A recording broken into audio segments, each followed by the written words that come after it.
Good morning, everybody. Welcome to the fifth and final day of the Albany, New York New Year's Scrabble Tournament, brought to you by Word Game Players Organization and Bob Lynn.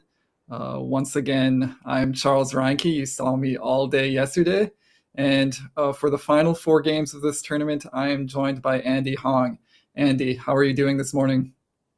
I'm doing fantastic, and I'm excited for the final four games. Yeah, this is what it all comes down to. Players have already played 22 games of Scrabble, unless they played the early bird, in which case they've played 30 games of Scrabble. Only 4 games left, so it all comes down to this. We've got fight for a lot of prize money in both divisions. Both WoW and CSW are still very tight as we head into the last day.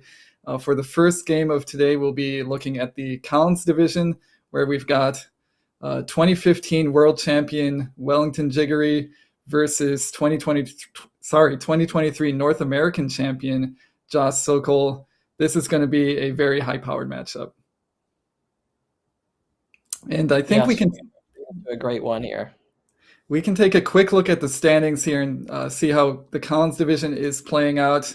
We see Wellington and Jason Keller both at 16-6. But Andy, look at that spread for Wellington. He's almost 1,000 points up on his immediate foe, Jason Keller. It feels like this is Wellington's to lose. Certainly feels like that, but 4 games, anything can happen. I think the magic number for Wellington is 3. If he wins 3 of the 4, he should close up this tournament. And it definitely feels like if anybody else is going to beat him, it's going to be on the basis of wins, not on spread. It's going to be very hard for any of these players to make up that spread difference, although Josh Sokol down there in 6 is the next closest on spread. So if anybody were to do it, it would be him. And this would be a great game to get that started. So Josh certainly gunning for a win here to keep his hopes alive. Wellington just trying to stay in first here. We've got player cards also to show you a little bit more about both these players. Let's take a look. Wellington, as I mentioned, the 2015 world champion, also has had some very high placements in other world championships, in addition to a lot of success in his home country of Nigeria. Currently living in the United States, so we're seeing a bit more of him, which is always great. And recently won the Wed Cup in St. Louis. So he's looking to add even more North American tournament wins to his good start there at the Wed Cup. And switching over to Josh Sokol, most people know him, a very popular YouTube content creator, Twitch streamer, first and foremost, and ranked 3rd in North America with a rate. Andy, this is maybe a little bit more lopsided than I would expect. Law of averages says Josh is due for a win here, right? Yeah, I think that's how probability works, right? It's affected by previous results, of course, so Josh is all but guaranteed the win in this one. We do have players seated and ready to go, so we can cut over to the action and get some Scrabble underway.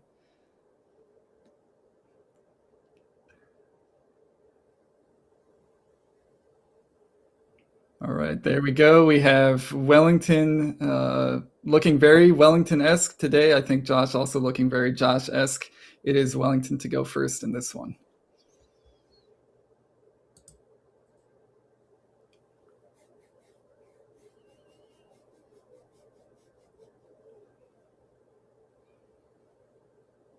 Ooh, blank as the first tile. Andy, you love to see it if you're trying to win a game of Scrabble. Oh, absolutely. Unfortunately, I don't see any 7-letter words, but a quick equity play dump for Wellington should get this race off. Yeah, I think Vox really no other option there. You do need to get rid of the V. The X isn't doing much for you if you're trying to get a bingo down, so no choice there but to play Vox. It's always fun to make your first play before your opponent even sees their tiles, which is what Wellington managed to do there with 15 seconds elapsed. Josh drawing the second of 2 blanks. He's got one of his tiles obscured, so we're not sure if he's bingoing or not. Josh, move your finger, please. We hope it's an I, maybe, or an E, an S. Like, an S. So badge is going to come down pretty quickly. The only thing you would think about here is if you can productively bingo through the O, which would mean starting or ending with the O. With so many consonants and only one vowel, that seems very unlikely here. And in fact, badges is Josh's highest scoring bingo. So nicely identified. And now things get maybe a little bit more interesting. 2 plays made very quickly here. Wellington's still sitting on the blank, but with kind of weird letters to go with it. That E that just got opened does feel enticing. Also, that S feels like it could make something happen. And in fact, Wellington does have a few bingos here. They're not all super intuitive, but we expect him to find one and it looks like he's going for retaught. Andy, do you think any of the other bingos have merit, or just go for the easy findable one? So Wellington goes for a retaught over a play like Straught, which would score 4 more points, mainly because I think he doesn't want to give back an S hook, especially one in the triple column. So I think this is a more defensive play, and it's very reasonable and probably a good one in line with Wellington's style. Yeah, I think that's he did seem to have Straught set up or was close to it. Straught is a weird looking word. I wouldn't actually be sure if it takes an S or not. It in fact does. Oh, he is changing his play here, playing retaught from the R. I think this works out to the same amount of points, just like the placement a little bit more, I suppose. That triple letter score next to the A at first glance feels a little bit dangerous, but with the X played and the fact that it's kind of hard to make 5-letter words going down from that A or going to the side of that A just from the placement of the consonants, I think this position is just fine as well. Yeah, so this position does score 2 more points. It does somewhat obstruct the S a little bit. As we know, I think the S is the top or the most common starting letter of bingos, so that's a little bit more defensive. And I think Wellington laid this down and said, like, oh, the X has been played. I guess I can play this without fear of an X bomb. Yeah, I think that's exactly what he's thinking. There's also the fact that this leaves the E or the hook underneath E of Badgers open, but that's also not very dangerous.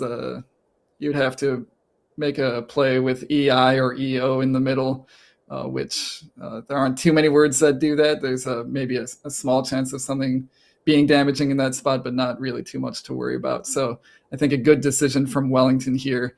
We go back over to Josh. He is drawn quite poorly on his post bingo draw with 2 I's, 2 I's, 2 O's, and a U. Andy, are you thinking we can play through this? Maybe an exchange is in order here.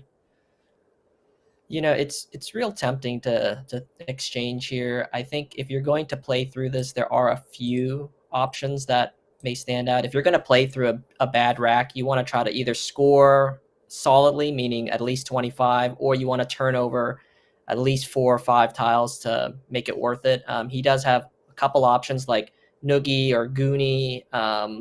Gooney's a little bit more defensive through the G and Badgers, or Noogie through the G and retaught scores 16. So I'll be curious to see if Josh opts to take a score in the teens versus throwing back some letters here. If he were to throw back some letters, what would you keep? I think this seems like a pretty easy decision for me. I would probably just keep EN. No reason to keep an I with those because there's still 7 of them unseen. None have hit the board yet, and the O is also not a good enough vowel to keep with the E and the N. So I think it would be an easy exchange 5 here if I had decided to exchange. But as you point out, Andy, a play like Noogie is almost worth it. It does keep UI. That's a very bad 2-tile leave, but 16 points is 16 points. You do want to keep the scoring pressure up as much as you're able to. So that's, I think, why we're seeing Josh take a little bit of time here trying to figure out if a play like Noogie is actually worth doing. It's also interesting that the Collins vowel dump of uoi, EUOI, would be very nice here, other than it doesn't go on the board. So that word often saves your rack from too many vowels, but it's not going to be an option here, unfortunately. Now, Charles, the fact that both blanks have already been played, does that kind of swing you towards maybe not exchanging? I know it's tempting if the blanks are still in the bag. It's more tempting to just exchange and try to gun for those blanks. How do you typically approach these situations? Yeah, that's actually a really good question. Maybe not even just the blanks in this situation, but the board state in general makes it it feels a little bit unfriendly to bingos already. You can't underlap Vox. It's hard to go on top of Badgers. You've got some floaters of retaught, but they're not all great floaters, and so the temptation to exchange 5 and draw some S's and other good stuff for a bingo, it's maybe slightly less. So for that reason, I might do noogie. But we do see Josh going for the exchange here and actually keeping the eye, which is not what I would have done. But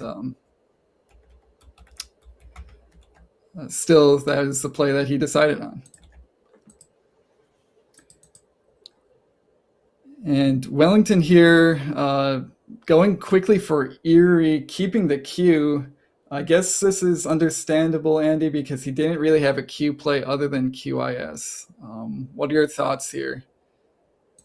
I think Erie for, 20 points is a very solid play. It turns over some letters. No E's have been played, so he doesn't have to worry about burning all of his valuable E's. And as you mentioned, there was no standout Q play.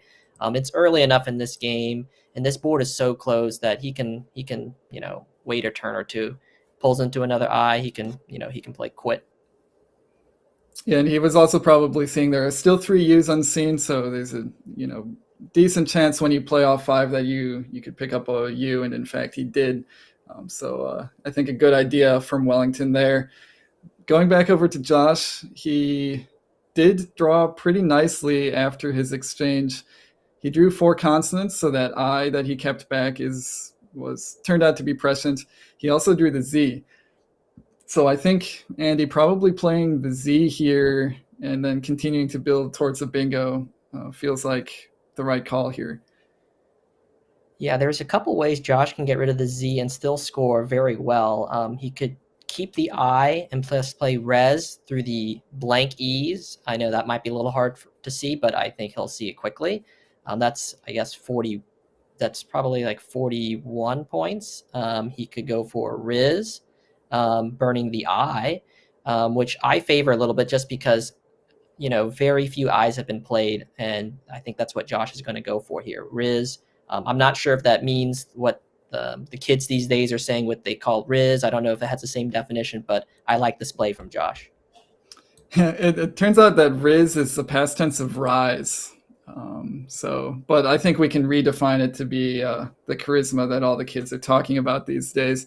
But yeah, I think a good idea from Josh here to play Riz. He doesn't need to keep the eye. He also is probably concerned about heavy hitting plays to the right of Erie with that double letter score. Better to just neutralize that threat now. That was probably the most dangerous spot on the board from his perspective. And he almost equalizes on the scoreboard with this play. With 42 points for Riz, he's only down by 5. Going back over to Wellington, as we mentioned, a very nice draw into his leave of QR from last game. He draws the U and an I, a lot of flexibility there with the Q that he didn't have last turn. I think we're definitely going to see a Q play here, and it seems to be going for Queenos. Andy, any difference between Queenos or coin here? It feels like a small difference. Yeah, I think Queenos has the advantage of putting the I next to the double letter score, which is a better vowel to place rather than the O. Many vowels go after the O, specifically high scoring ones like the Y and the W, versus the I, which is only going to really take, from Wellington's perspective, really only the F can really hit him. And if you look at the Q and the U combination, there's not many 4-letter words that will hit there ending in an F. So this is a more defensive option. So good catch for Wellington to play this versus coins. Yeah, I think that's exactly right. And it's, I think, going to work out for him as Josh does not have an eye to hit that spot to the right of Queenos. He's going to have to come up with something else here. The spot that immediately jumps out to me is trying to do something through the E of Badgers, ending in ED. He could do something like Feld and try to get, deeper into the bag. But as you mentioned, Andy, both blanks were played very quickly here, so trying to dig deep into the bag maybe not as fruitful as it would be if there were some blanks in there. So do you play Feld here maybe? Another option would be just dropping the F on top of Riz for Frizz, but that doesn't move very many tiles. What are your thoughts here? Yeah, so if you're going to just dump one tile, the F that scores 8, 16, that scores 31 points. So that is a consideration. Although if I do a 1-tile fish, I like to do the calculation to see, okay, with this 1-tile fish, how often am I going to pull into a bingo? And if it's a decent probability, I might consider it. Unfortunately, with the remaining 6 letters, he really is only going to pull into, I think, very few bingos. Only 1 7 I see with a K, and then through the open G, he may have, I guess, allonged. So not a really high percent chance to hit on a bingo with a 1 tile fish. Something like Feld is more defensive, and I think Josh will consider that. Another option that he could consider if he wants to open this board up a little bit is to play something like Doleful through the U and Quinos. That'll score, I think, about 26 points, turns over 6 tiles, and really opens this board back up. Because right now, this board is very, very close. That V in Vox is really going to keep everything on this board to the right-hand side. So Josh can either play defensively here, but this is going to be a tricky turn for him. Yeah, he kind of has to decide what he wants to do, what he feels like his position is. He is currently down by about 40, so kind of a big deficit here. Maybe playing more closed with Feld is not what's called for here, because Wellington, a very adaptable player. Obviously, you have to be if you win a world championship. He can continue to keep the board close and sort of make Josh's comeback efforts considerably more difficult. So I think Josh should be a little bit more proactive here with something like Doleful. Another option that I'm maybe liking a little bit more now is just playing Delph underneath Vox, making Bod. That sets up an E hook for Bode. That sets up an S hook for Bods.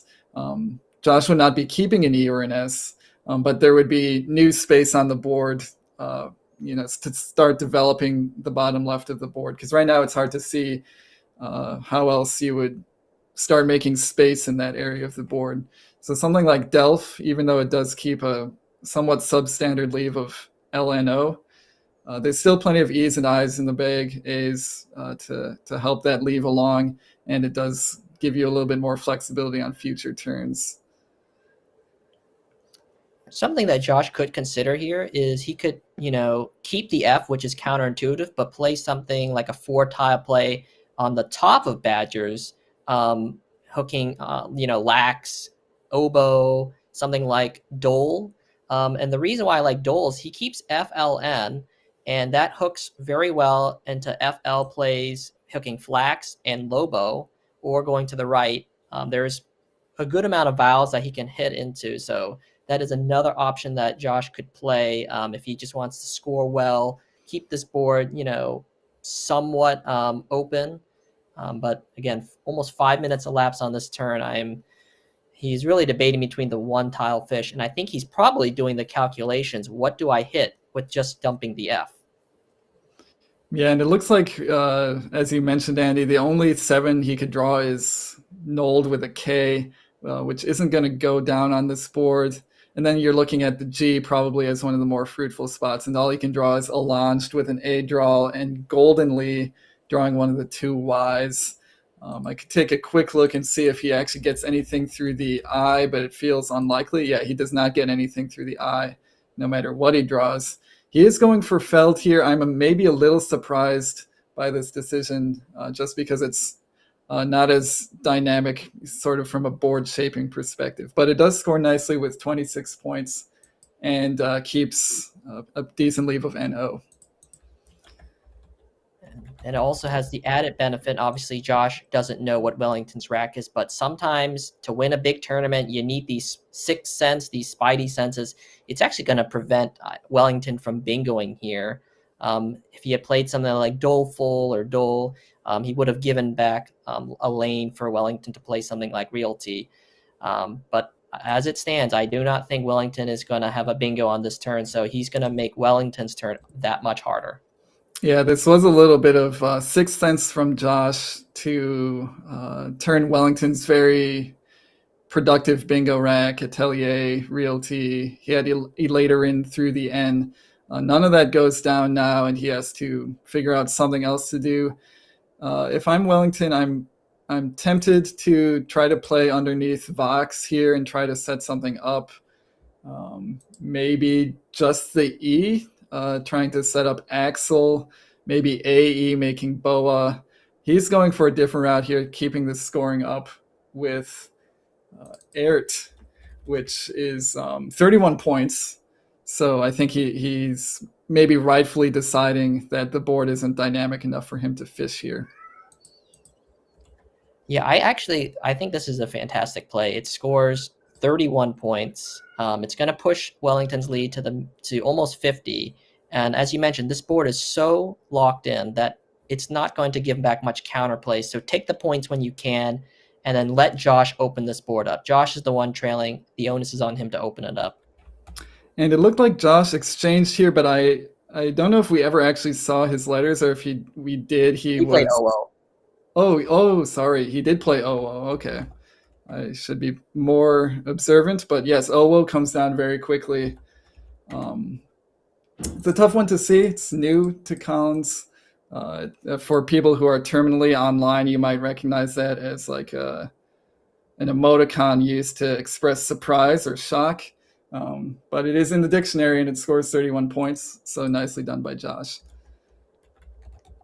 Well, Josh is one of those younger players, so I'm sure he's very hip and in tune with those emoji words like "oh whoa." So he gets a lot of that time back that he's spent on the previous turns by just finding the best equity play, and I think really it's probably a straightforward play for him. And back over to Wellington, who again has to think about this turn. Yeah, he sort of blew up his bingo rack, so he can't really be surprised that his letters aren't as good as they could be. But I think it's very natural at this point, with very few spots on the board to play, that you just kind of zone in on the one remaining spot that seems productive at all, and that is to the left of Feld. He does have Vine set up. Vine plays next to Feld for 25 points, keeping ELM, which I think has a lot of synergy. That play does have one major downside. I guess you could call it two major downsides. Takes an O in front and also takes an A in front in Collins. Andy, I feel like you have to turn down Vine here and come up with something else. Yeah, that Wellington's played this game so defensively. It does not make a lot of sense for him to reverse his strategy completely by playing Vine here. I think he's going to look for something to keep this board still more constructed. Oboe takes a lot of front hooks.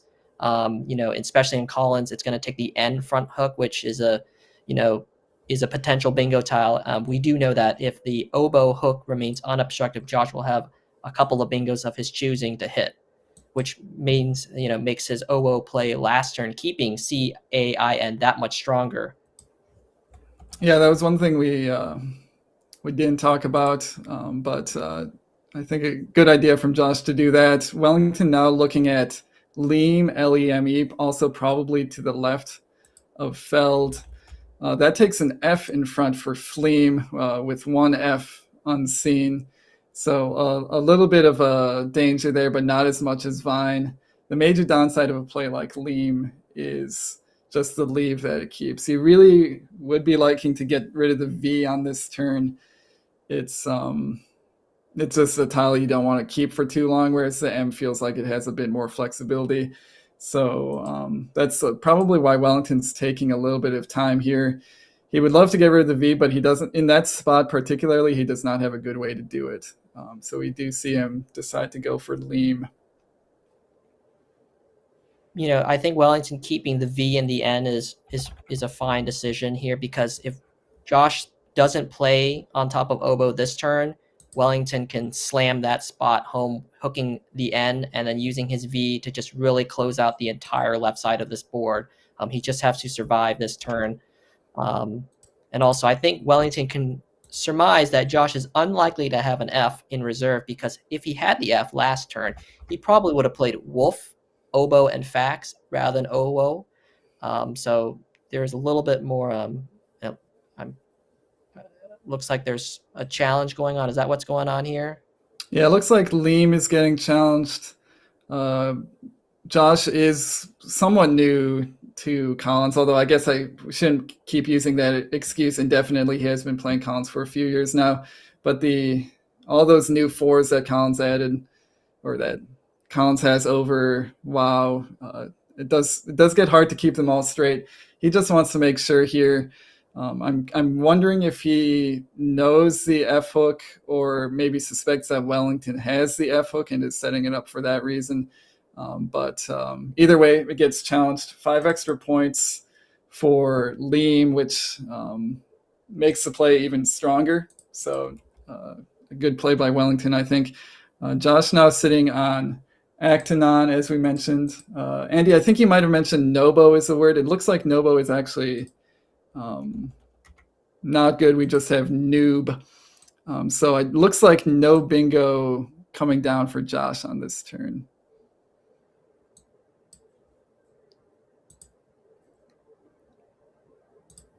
Yeah, looks to be no bingo here. So that makes Josh's life considerably more difficult with the board the shape the way it is, down by 40 points, holding what happened to be productive bingo letters, but not actually being that productive on this board. And after the play of Oh Whoa, doesn't have very nice options here to open things up. This is a tough turn for Josh. Oh, absolutely. And I think you mentioned previously that it's entirely possible that Wellington could have held back the F on a play like Liam. You know, he has the only hook to it. Both blanks are out. The other F is played. The F is the only letter that goes in front of Liam. And Wellington did spend a good amount of time on those turns. So usually if players who, spend a long time on a turn, you might be thinking they might be up to some tricks. And, that is a very reasonable thing that Josh is going to think about.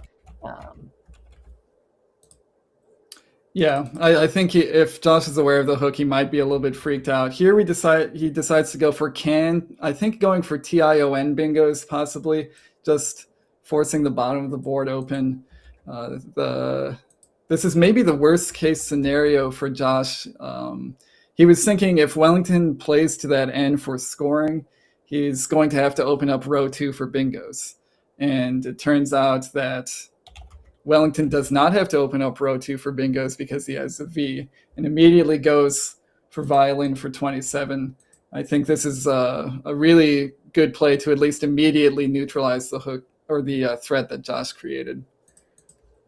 Yeah, I think this, shows why, it's tempting to want to get rid of the Vs as quickly as possible. But on a board state like this, and that the score that Wellington was up by, keeping that V for defensive purposes is very valuable to him. Now that left side is going to be very hard to access. And Josh going for playing rather quickly here and playing go pick. You like that play? Yeah, I think I do like this play. It sets up an S hook if you can draw one of the 3 unseen S's. One other spot he could have thought about was putting the O in front of share for ochre.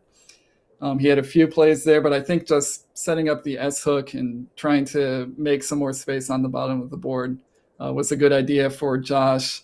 Meanwhile, Wellington keeping us on our toes here. He had 3 N's and a W, just immediately trying to shut down the S hook as much as he can with a play like down. Again, this feels like a standard response to a play like go pick, which could indicate an S. Oh, I think with 3 S's unseen and the speed that Josh played go pick, I think that very much suggests Josh has an S in reserve. We know he doesn't. And this board continues to remain so close that maybe the F hook to Liam may be the key tile to unlock this board. Yeah, for sure. Josh is in kind of rough shape now, holding Tenuity, which is unplayable on this board, down to 9 minutes on his clock, also down by about 50 points on the scoreboard. This board has not developed in a way that would make a comeback easy, and maybe it all starts with Feld and how things developed after Feld. We see that since then, every time Josh has tried to open up new space, Wellington has immediately shut it down. And with a board like this where there is really no available space to bingo, it can sometimes feel a little bit hopeless because you only open one spot at a time, it gets closed. You open more spots, you can open one more spot, it gets closed. And on a board where there's very few opportunities to fork the board and open 2 spots at once, it does feel like a losing battle sometimes. So another hook that's going to be critical to unlocking this board is the oboe hook, and I'm going to look it up so I don't make a mistake again. But the G, there's only one G unseen, is maybe a factor here. Josh Sokol, looking at the I that he has, he knows that there's only one other I in the game, so that might make the I very valuable to him. If he can pull into a G, he can easily access an ING bingo hooking onto Gobo, and that might be Josh's way to get back in this game. Does he have a play that keeps the I and the N? I don't really see one that stands out. Yeah, the highest equity play here is just dropping the Y for Waxy for 21. But I feel like that's not really a winning play in this situation. We do see Josh actually going for Ut here, which is catching me a little bit by surprise. He must have some plan here, either drawing the G or maybe drawing the F for IFY bingos. That is kind of a long shot, but could work out for him if he draws exactly what he needs. Well, the board is so closed that you can afford to, make plays like this, Josh, especially down. So, down only 42, but on a game state like this, the deficit feels a lot larger than it really is, where you may only need one bingo to win this game. And had he pulled into a G, he would have pulled into many playable bingos with either an E draw or an R draw, playing yeeting or retying. So I see a lot of logic with UT. Ooh, we see Wellington going for Peen here, 23 points, keeping A and S. I think this actually maybe gives Josh a little bit of life because the natural response here is just to do something like Yip, although we do see him going for points here rather than the board opening play. This is actually a very interesting decision, Andy. Do you take the points for Yap in this spot, or do you try to open up the top of the board for bingo lines? This is a very tricky decision here. It's an 18-point sacrifice to play the same two letters where Josh did, 42 points right there, versus up in the top. And I actually think with the game state, it's very, I think it's okay to take the 18 points here. In fact, I prefer that because Josh's strategy is to pull into a bingo hooking onto oboe. If he plays Yap, it's going to give, Wellington, if he plays Yap at the top, it gives Wellington many opportunities to close off just the 7 lane that he opens, but also eventually hit the oboe hook, which is for now very difficult to obstruct if you don't have one of the hooks like the M or the G or the L. And we know all the L's have been played, so really it's just the G and the M at this point. Yeah, I think I do agree with Josh's thinking here. He also gets close enough on the scoreboard where you could see that he somehow pulls off enough scoring to actually outrun without a bingo, although it's 23 points is still a lot. That does seem still somewhat unlikely. But a good idea by Josh here to just take the points where he's got them. He also is keeping so well that if Wellington decides to open something up, he can immediately pounce. So nice play by Josh. We go back over to Wellington, who has got an unplayable fan arts. If you're Wellington in this situation, you can't really be too surprised that your 7-letter word doesn't play because you've been playing the entire game trying to prevent bingos from going down. So he does have that sneaky F play for 31 points. It's still open. Frizz and GIF, if the YouTube comments want to engage in a bloody battle over how you pronounce GIF, you are welcome to. I'm going to say GIF. That is 31 points. Do we see a play like that, or maybe something else on this board? Oh, I love the play of Frizz. For 31, the board remains closed. You keep good tiles. I think when you're up in a game, late in the game, I think a good strategy is keep the board closed, but also keep good tiles on reserve so that if your opponent opens the board up, you can hit back with a game-ending bingo of your own. So I think just dumping the F here for 31, keeping a very strong lead is very warranted. I don't like a play like opening up the board like FAP for 24. That is not a good play, and I do not expect Wellington to play that. I think if he sees the F dump, he'll probably play that. It is kind of a tough spot to look for. You don't. It's not intuitively a spot where you would think you can make a worthy play. It is in fact 31 points, and we see Wellington going for Frapp here, maybe abandoning his mission a little bit. If you don't see that frizz spot, I think this makes a little bit more sense because you just want to keep the scoring pressure up. Unfortunately, it's going to backfire as he is immediately hit back with Sestina, which is Josh's only bingo.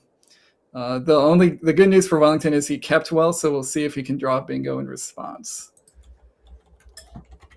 Yeah, so the reason why Wellington played the R for 3 more points is he kept so many consonants. You know, you don't want to be stuck in a situation where, you know, you have too many consonants and only 1 or 2 vowels. So I think playing the R is better. Also, it means a bingo of Josh would expose the triple, and hopefully Wellington can take advantage of that. Yeah, I think Wellington's thought was if Josh does bingo on that turn, it's going to open up enough space, including that triple line, as you mentioned, that it's not really going to be that bad. We do see Wellington did just barely draw well enough to get a bingo in response. It's going to be transact. And I think Josh is making some faces here. He's looking at the unseen pool, which has some clunk in it. The B, the G, and the H are still all unseen from his perspective. And instead, Wellington is just going to be playing his bingo here. Yeah, I think from Josh's POV, he has the 3 remaining E's. So you're thinking, oh, I'm generally in the clear here. I have all the remaining E's. But nope, Wellington's got one of the few bingos that is still possible in the pool for 76. And I do not see a way for Josh to pull out this game after this. That will empty the bag. Although Wellington's going to pull out some Drek here. So maybe there's a chance here. But Transact should clean up this game. Yeah, Wellington does go up by 53 here. The J is kind of a problem on this board. Other than that A of transact, there's not really a natural place for it to go down. If we assume that something like he jab stays open, that easily gives Wellington enough points to win this game. Getting rid of enough of the high scoring letters to win comfortably. So I think Josh has to think about maybe trying to restrict the J. That would be the first step to maybe not a winning endgame sequence, but at least a spread saving endgame sequence. Yeah, so we'll let chat loves these puzzles. We'll let the audience try to figure out Josh Sokol's best out in 2 sequence. You mentioned spread could be a factor. Even if it's, you know, if this loss puts Josh too far out of reach to win the tournament, there's still a lot of good prize money in second, third, fourth, fifth, and so on. So there is a lot of incentive for Josh here to spend his time to find the best end game here. Yeah, we see Josh's spread is very high, but it's not unassailably high like Wellington's is. So there are still players in the field that can catch Josh on spread, so he should be considering those factors as he tries to figure out this end game. Naturally, his best plays are on top of Sestina, just playing EYE, and maybe he goes out with Meow or Moo next turn. Haven't fully played it out, but that just leaves the J spot open next to transact for Wellington. So you might be looking for plays through the S or possibly to the right of transact, making NY. What I'm seeing right away, I think we've given Chad enough time to ponder it, is just playing YOM, Y-O-M, to the right of transact. 32 points. You still let Wellington play jam, but he doesn't get to play any of his other high-scoring letters while he does it. Interesting. I would have, you know, I think another option to go out and score well is he could play all 3 of his E's right now and play See Me for about 20, 24, and then he keeps U, Y-O-U, that goes well and scores 20 plus in 2 spots, after see-me, he can hook yes, or he can play it on the other side of the board, parallel to a down. Oh, yeah, that is actually. Yeah, semi is a very tough word to see. Your inclination here is not to play off all of your E's. The E's feel like the key to an out and two. But he might be setting it up here. And as you mentioned, Andy, it does go out in 2 spots for a lot of points.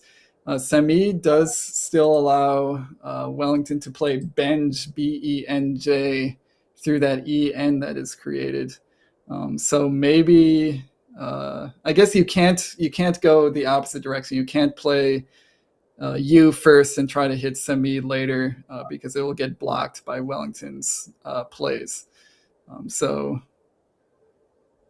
something else entirely here. We see Josh going for Yui, trying to block the J spot first and foremost. Andy, does EEMO go out somewhere that I'm not seeing somewhere productively? I think the only spot is the T for emote for Yes, very points. So he does have, this is an out and two that Wellington is going to not be able to block effectively without retaining the J. But, even if, Wellington's going to be able to get rid of this J and one of his clunkers productively, no matter what Josh is going to do. Like you can play Jib and Bobo or Jig and Gobo. So still options here for Wellington to get rid of that J. I don't know if it's better to block Josh's only out or if he should just play Jib and move on with it. Wellington is also up by 1,000 points of spread with everybody else in the field. So, he doesn't really have to belabor this point too much. There's still 3 more important games that he has left to play. Yeah, and I think we do see him just going for the higher scoring J dump here. If he does decide to block emote, Josh could block that J spot, and then I don't think if you come out ahead in that exchange, it's not by very much. So Wellington kind of just allowing Josh to go out here. I think that makes some sense. As you mentioned, Andy, the games after this are certainly going to be intense, require a lot of thought, and you don't need to, especially when you're sitting on that huge spread cushion, you don't need to rack your brain too hard trying to figure these out exactly.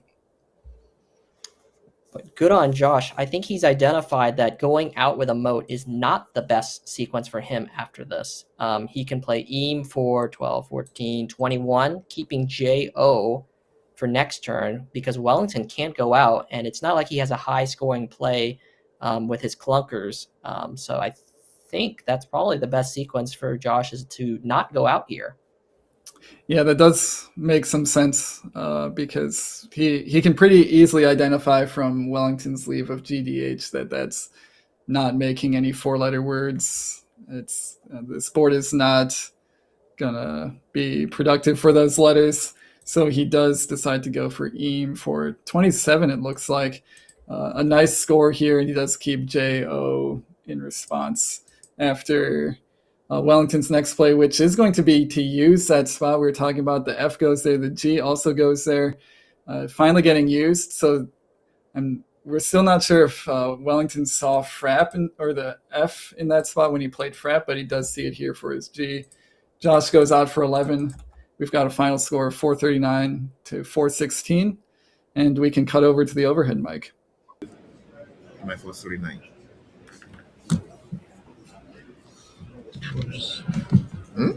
I saw it, but I didn't like my rap leaf. I didn't like the fact that you can easily score here.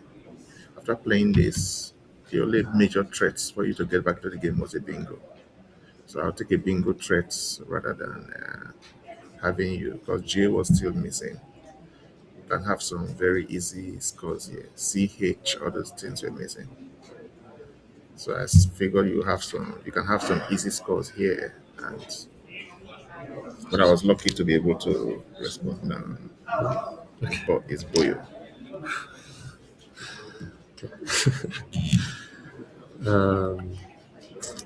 Yeah. Yeah, I could also have just dropped it. Same reason the leave wasn't good. I could draw allonged. That's it. I played the F here. Blocked me when you played this. Blocked you. I had bingo to this and to this. So I was hoping you have something good to score here. Yeah. This is a pivotal move too. And she had this.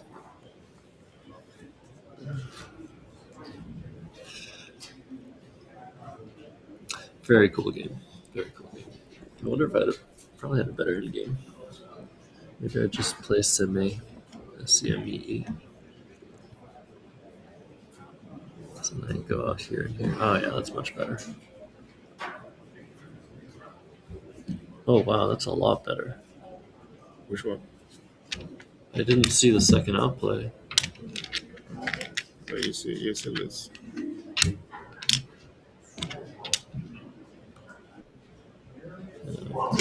It's right. It's nice to lose, but it's close, much closer. I'll go with a bench. Oh, bench. Good set. 6, 0.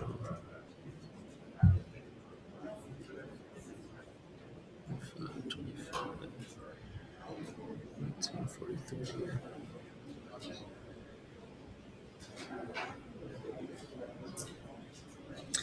I lose by 10. Not bad.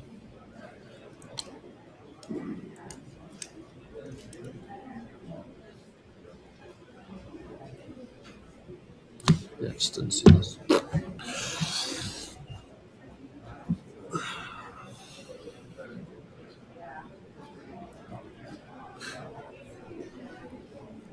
It was a nice puzzle. When you put the T down, I was like, oh, that's the only thing you could have with this. Like, what is this? Had all the E's. I was like, oh, okay, it's a game. Damn, good job. Fuck. That was my chance, Willie. That was my chance.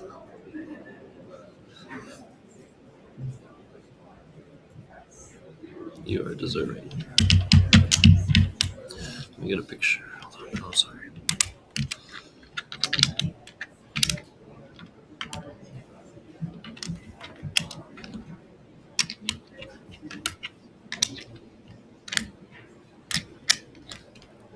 Better quality than online.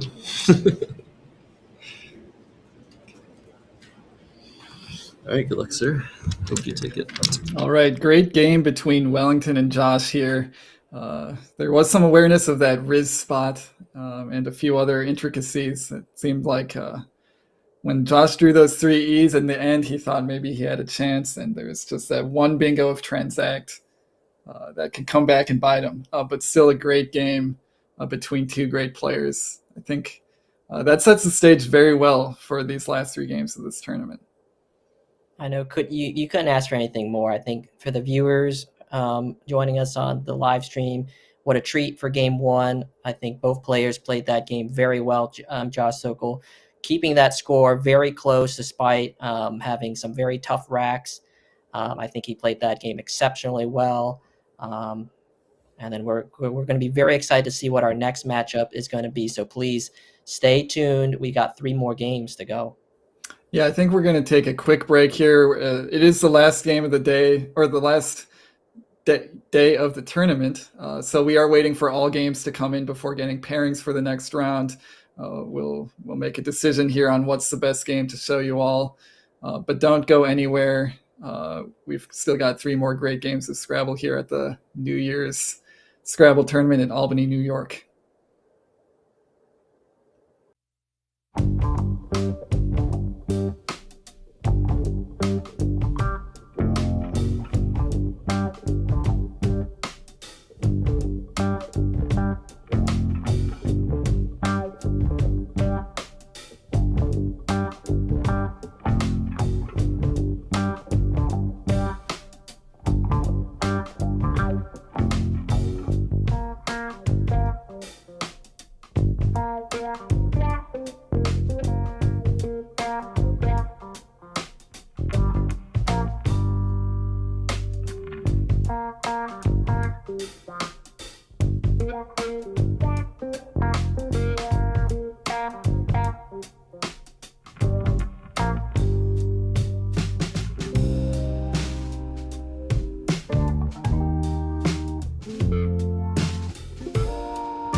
Welcome back, everybody. Thanks for sticking with us through that break. Once again, Charles Reinke and Andy Hong commentating the New Year's Scrabble tournament from Albany, New York.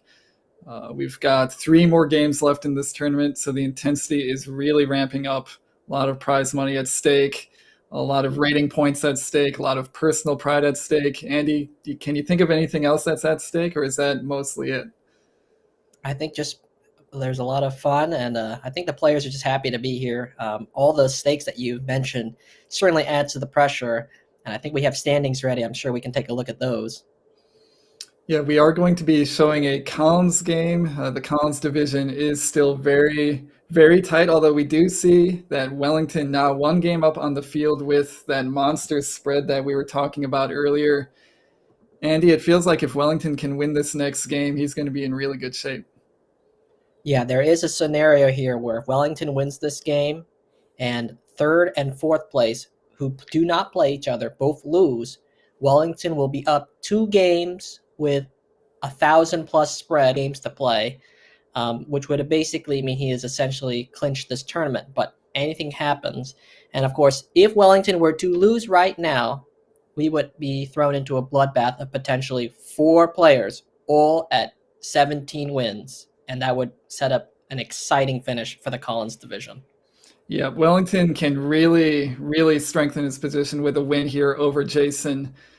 As you mentioned, Matthew O'Connor and Winter are not playing each other. They're playing players further down in the standings. So they could both win. They could both lose. Jason could win. If all things work out equivalently, we could have 4 players at 17 wins. And as you mentioned, a complete bloodbath in Collins. So we're going to switch over to the players. I think they are just getting the tiles back into the bag. Looks like they just finished that process. We have Jason going first against Wellington. We see he did some gesture. I think he was invoking something either on the ceiling or something even higher than the ceiling.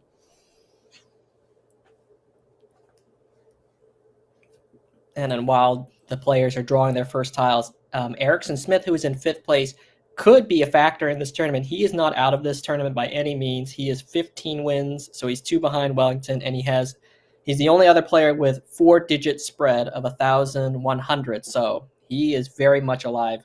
He will need some help, but this is going to be a very fun finish for this tournament.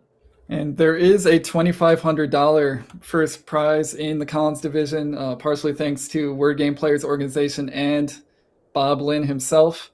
So a lot of money at stake.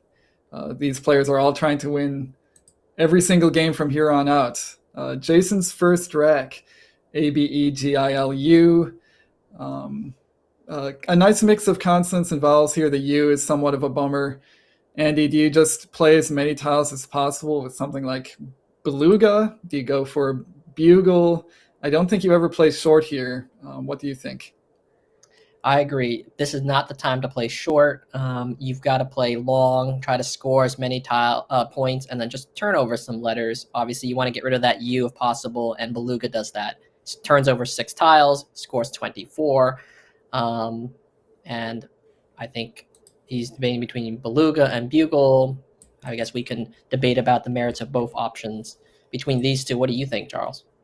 I do like Beluga a little bit more. AI is not a fantastic leave. Actually, I would need to think, is that an improvement over just an I? It might be, or it might be close. But this also is a 2-point sacrifice, so I think I would probably do Beluga. One interesting wrinkle of this play of Bugle, it has one 3-letter front extension. That would be KEY, key bugle. I think it's a type of bugle that has keys. So that could come into play. It's kind of an interesting wrinkle, but I think Jason just decided he liked the AI leaf the best. Yeah, he played Bugle, which takes 4 back hooks, versus Bulge, which only takes the 3. But Bugle does have the advantage of not slotting a vowel next to the double letter score, but it's a 2-point sacrifice, and you keep an extra vowel. Yeah, and again, the vowel placement is a consideration, but that G in the middle of Beluga does sort of limit the damage, although in Collins a little bit less so in terms of how it can be overlapped. Anyway, back over to Wellington, who is probably hoping for an R to hit the board for operator. No such luck. That would be his only 8. He's going to have to come up with something else here, and I think the natural play with a rack like this is just to play off POO, either with Poo or Oop, and keep a very fruitful, very dynamic AERT leave back for hopefully a bingo next turn. Andy, what are your thoughts here? So Wellington has identified that POO needs to go. He's debating between Oop, which is what he's playing, for 14 versus Poo for 16. And I like this play better just because Poo keeps this board really closed and Wellington's getting ready to bingo. So you want to open this up. Oop takes the R front hook in this lexicon. So now you have the R hook on the left side of the board, and then you have the R and the T hook on the right side of the board. So Wellington, with any reasonable draw, should be able to respond with a bingo next turn. So I like this play of Oop. Yeah, I think when you're making plays like this, trying to get a bingo soon, it behooves you to open as much space for bingos as possible. Oop does exactly that. He is obstructing the B and the U of Bugle, but those weren't really the floaters he was thinking about. He likes that L, he likes that E, he likes all the hooks that he has. This is a really good idea by Wellington. We're going back over to Jason, who's drawn the Z. He didn't really have a Z play before Oop came down. Now he has a very strong play of Zip for 43. The only difference you could make here is possibly playing Zig instead. Feels like a small difference. I think either one is clearly the best play. Yeah, I agree. Maybe there's some consideration to getting rid of that G, but Zip is 2 more points. And then Bob does take the O back hook in this lexicon, so that could be another factor. He doesn't have an O in reserve, so but either one is fine. It's good that Jason didn't belabor the point and made a play decisively and quickly. Wellington is a quick player, as we all know, so you want to make sure that you don't waste too much time early on. Yeah, and especially in these tense games where a lot of money / rating / pride is possibly changing hands, you do want to enter any possible endgame with enough time to figure it out to the best of your abilities. It always feels bad to bungle endgames because of time trouble, but especially when the games are so important, it just magnifies the issue. So I think on plays like that, you identify something that's roughly as good as the other options and just go for it. Wellington had wanted to draw a bingo. He has not drawn a bingo. Andy, do you think he's just going to stay the course, keep trying to fish, or maybe play a little bit longer? Yeah, I'm trying to find a longer play that scores well, and I don't see one. He doesn't have one with the Z that hits the double word score down at the bottom, and I don't see anything else that stands out. So I think he's just going to play short here and hope for a bingo next turn. He's going to play the same 3 tiles he just drew. Yeah, and I think this is quite a bit. There's maybe a question here of Ma versus Maul in that spot. I think Maul is considerably stronger just because it's very hard for Jason to underlap it with Zeg or something like that. The oil spot, oil only takes an S and a Y. It's very hard to score in that spot. And so Jason's natural next play will be maybe something down from the M, which I think only benefits Wellington when he's trying to bingo. But Jason's draw was not great. In fact, it was very far from great. I think he drew GIU after his play of Zip. And he does have one play down from the M. I think this is clearly his best play if he spots it. But kind of a weird word. You have to be deep into the Collins Fives to know this one. That would be mugga. We'll see if he can get that down. Otherwise, this is very uninspiring. Yeah, Mugga is 30 points. It is a huge improvement over his other options, which are, as you mentioned, uninspiring. I think Jason knows his fives, but as you mentioned, some of the trickier ones are harder to spot. The other option that he can consider is just keep it short and play UG, underlapping Mal. But Muga is a 30 point, and that really is the standout play here for him to find. Yeah, the thing with a word like Muga or Mugga, however it's pronounced, is if you're reviewing words the way most expert players review words, which is by solving alphagrams, there's really only one option for Mugga, and that would be typing Mugga. And then since you don't really have to solve it consciously, it doesn't get embedded in your brain as some of the more difficult words get embedded. So it's very easy to have quote unquote studied it without actually having perfectly retained it. I know if I was in this position, I would probably see Mugga and then spend a lot of time doubting myself just because it's not as deeply embedded as some of the other words. So that it would be a very understandable miss, a play like that. Then again, we should also hold players to a very high standard when they're players like Jason, and we would expect him to identify a valid 5-letter word. He is going for UG, though, as you suggested, Andy. This is not going to stop the try valve in response, but neither would Mugga. So I think not too much loss there in terms of bingo defense. Yeah, so try valve, the only playable bingo for Wellington, immediately coming down. And I'm looking up the definition in the dictionary right now, and it says a try valve, which I thought was like the tricuspid valve in the human heart, is actually the definition, according to the dictionary, is an animal with 3 valves. I don't know any animals with 3 valves. I'm not even sure if I know a single animal with 1 valve. Charles, do you know? Maybe chat, you can think of some examples of what tri-valve animals could possibly be. I'm not familiar with this. Yeah, I'm trying to even remember what a bivalve is. I think there's some aquatic, crustaceans or something that would be bivalves. Maybe if they get mutated by living next to a nuclear power plant, they become trivalves. I'm not exactly sure. For these players, they just need to be aware of the hooks. Trivalve takes an S everywhere. In Collins, it also takes a D, and I think this is a common point of confusion among players is the various valve words randomly take S or D or both or neither. It's completely inconsistent, of course, like most things are. So the hooks could be a little bit in doubt here. We'll see if it comes into play. Probably not this turn for Jason, as he is drawn exceptionally poorly.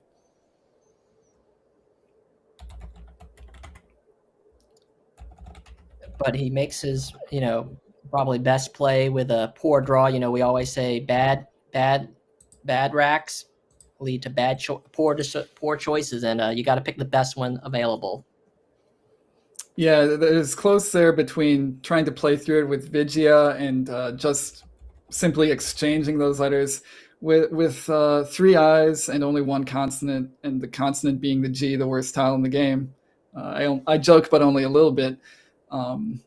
I would be very tempted by an exchange there, but Jason is only down by 5 after his play of Vigia. So he is still very much connected to Wellington in this game. Unfortunately for him, Wellington has drawn both blanks and an S. So definitely going to be seeing a bingo from Wellington on this turn. Yes, he's got several doubles. The most scoring ones are going to involve hooking tri-valve, and he has both of the hooks. So I actually think, how long do you think Wellington's going to spend on this turn? Do you think more or less than 3.5 minutes on this turn? Because there's a lot to think about here. I think if he identifies a double with tri-valves, he probably plays it relatively quickly, but then he also has to think about doubles with tri-valved, which would be a slight improvement. We see him taking, I think, considerably less time than we expect, already going to grab that marker for the blank designation slip. Might have already spotted one of his doubles, such as Tostada making tri-valves. Also, Tostado, an option, which it looks like he might be going for given the blank placement, or Testudo. A lot of options here. He's actually changing his blank designations. And we know he has circled 2 blanks, so Jason knowing that he's not going to draw any more blanks in this game. Yeah, I think Testudo is, I guess, sticking out the U is a little better, although that's not really a bingo lane anyways, but can't really, don't want to spend too long on this turn. Yeah, and all of the doubles do take an S, Tostada, Tostado, and Testudo, although Testudo does have a weird plural of testudines, which confused me a little bit. I was like, does that really take an S? Because I knew the weird plural. It does, in fact, take an S. Wellington identifying that very quickly, so nicely spotted by him. We expect nothing less from a former world champion, but always good to see some quick action when working with 2 blanks, and he does take almost 100-point lead with that play.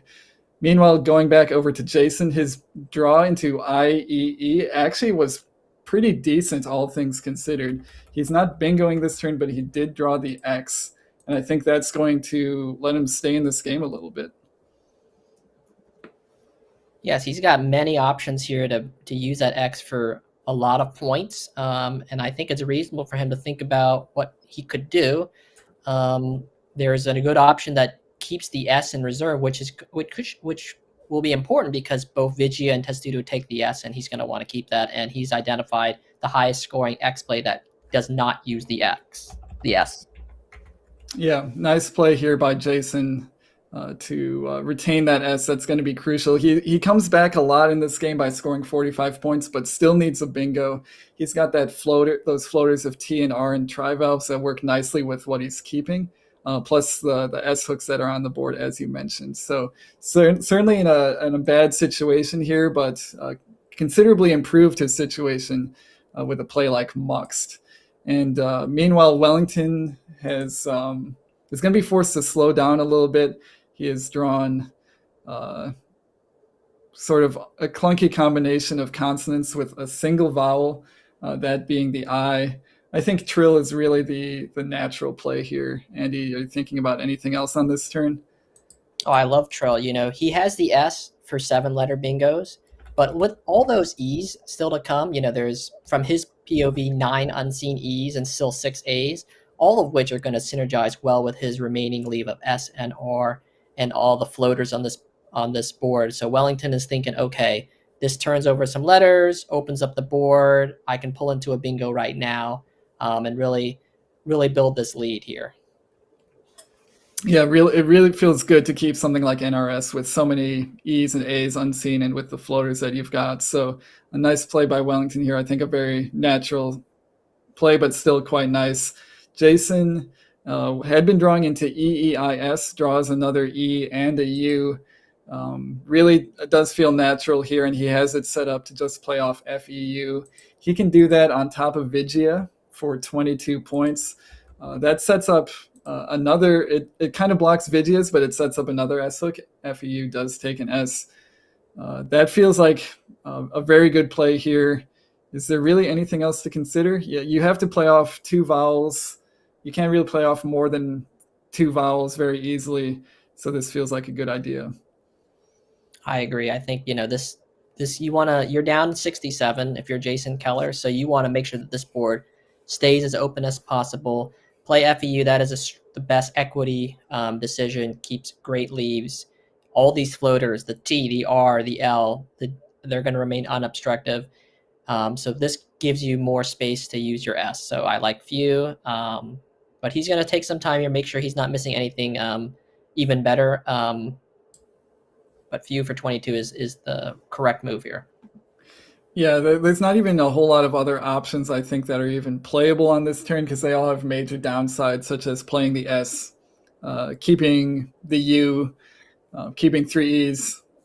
This sort of gets him out of a bad rack in the best way that he can. So nicely done by Jason, gets 22 points for few.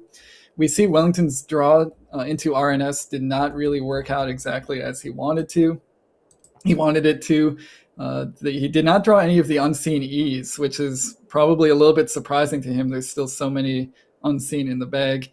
But with a powerful 5-tile leave like INORS, I think playing off YR here for 26 feels very standard, and that's what he's going for. Yes, I love this play. He's slowly building towards a bingo. Now that he's got a couple vowels, he's going to be able to hit one of those floaters, hopefully this next turn if you're Wellington, with any reasonable draw here. And Jason's draw, it's just been really rough these past couple turns. Starting after Zip, every draw has been more vowel heavy than he wants.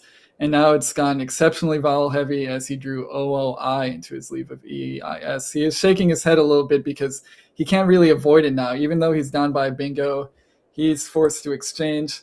He could have played something like Louis from the L, but I don't think you block those floaters in this situation for so few points. I think you just go back into the bag. I'm not a huge fan of this decision to exchange those 5 letters. I would have kept an I in reserve just because there was only 2 unseen to him, and you would prefer to keep an I with all these floaters on the board. But exchanging 5 is an option. He could have played Uri for 6 points, which is something that I would have given some thought to, but exchanging 5 is okay here. Yeah, good point. I think with so many eyes already on the board, you can afford to keep one and keep some synergy with the L and the R and the T. He decides to just move on from that. I think maybe a little bit of an overreaction to how bad his draws have been. He just wants to guarantee that he doesn't have too many vowels next turn. Wellington, meanwhile, drew the K to his after his fishing play of Ur and was able to find his only bingo of Skyatron. So nicely done by Wellington. That puts him in really commanding position in this game, almost doubling up Jason's score. It's going to take a lot of good luck and good timing going forward here for Jason if he wants to pull this one out. Well, to all the people thinking that this game is over, don't leave this game yet, because Jason Keller does have a 68-point comeback, which will keep the S and make this a game again. So this is not over by any means.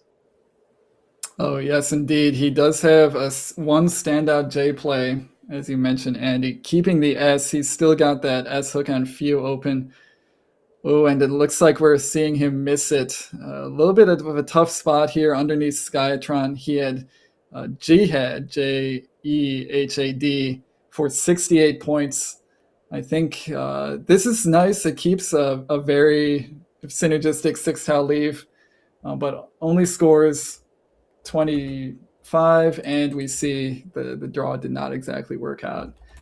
Going from bad to worse here for Jason, as Wellington's going to be bingoing in response.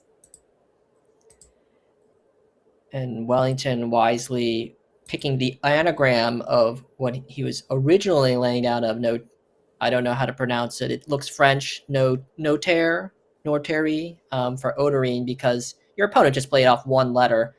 You do not want to be sticking a letter in the triple column, let alone an E. So this is the smart pivot for Wellington, but that is a mistake on Jason Keller's previous play. Yes, Wellington is drawing very well here, but you cannot miss Jihad for 68. Yeah, tough situation for Jason here as Wellington, draws. I think this is probability 1 in Collins. This is maybe the first word you study if you start studying bingos in Collins. And the maybe the real punch in the gut here for Jason is he's very close to having Cotty on top for 90 or however many points that play would score, but it's just one letter off, and with 2 eyes still in the bag, there's maybe some temptation to fish for it. I think you just have to go for Cade here through the eye of Tri-Valve. Yeah, Jason Keller understandably shaking his head in whatever emotion that might be. Many emotions are very valid here. You've just fished off the J and you pulled into the worst one tile pull, that being the Q. And of course, you mentioned he doesn't have the I, which he threw back with the exchange. Else Caddy for 90 would have given him another opportunity to stay in this game. So he can either decide to cut spread now and just burn the Q, or try to go for that small chance of a comeback win and try to go for Caddy. It's really a long shot here, but let's see how he approaches this turn. Yeah, I feel like a fish for the eye is not going to happen here, just because it's so likely that Wellington plays above Oderine next turn. It's the most natural scoring spot on the board. Also, Wellington might get a little bit suspicious if Jason is doing something that leaves that spot open. He might actually sniff out a Cotty fish, which would be one way, I think maybe the only way for Jason to get back in this game. We see Jason actually going for his fish again. I think this is a decent idea given that he can't draw the Q a second time. He also could play Cotty in this spot next turn if he has an I draw. So going for Chi here, blocking Wellington's high-scoring plays on that top row, I think is a decent idea here. Yeah, another option for Jason Keller if he wanted to, give himself a positive chance of coming back, is he could have played Ho and ES and Skyatron just to, fake a triple while also trying to pull into the I or T for Caddy or Cats. But I have no problem with just dumping the Q and just trying for another fish. And he does pull into the I. Look at that. Yeah, he's probably feeling some sense of irony here, compounded with all the other things he's currently feeling. A complicated mixture of emotions here on Jason's end, as he did draw the I he needed for Cotty last turn, and the Cotty option this turn now blocked. So he's sort of back to, I wouldn't say back to square one. He does not have a bingo on this turn, but he does have some options here to retain the S, maybe retain a little bit of, at this point he's not winning the game, but at least a spread cutting situation. So he could play something like Chia underneath Skytron, sort of a last ditch attempt to get a triple on this board if Wellington elects not to block it. Or he could try to maybe play a little bit shorter, playing off 3 tiles with something like Hid under Skytron. He has some options here, but I'm sort of liking the long shot chance of trying to set up a triple. Yeah, I'm looking at Wellington's rack, and if Jason Keller plays the very reasonable play of Chia for 38 to open up a triple, it will get redeemed by the other player. So that would be an absolute cruel twist of fate, further compounding this game, and Wellington will go up by 300 points if that were the case. But I think if you're going for any sliver hope to win this game, Chia is the move. And you kind of just have to hope that you pull into that triple, but we'll see what happens. Yeah, I think if there are any fans of 700 games out there, you would definitely be rooting for a Chia to concrete exchange, that would get Wellington quite close to.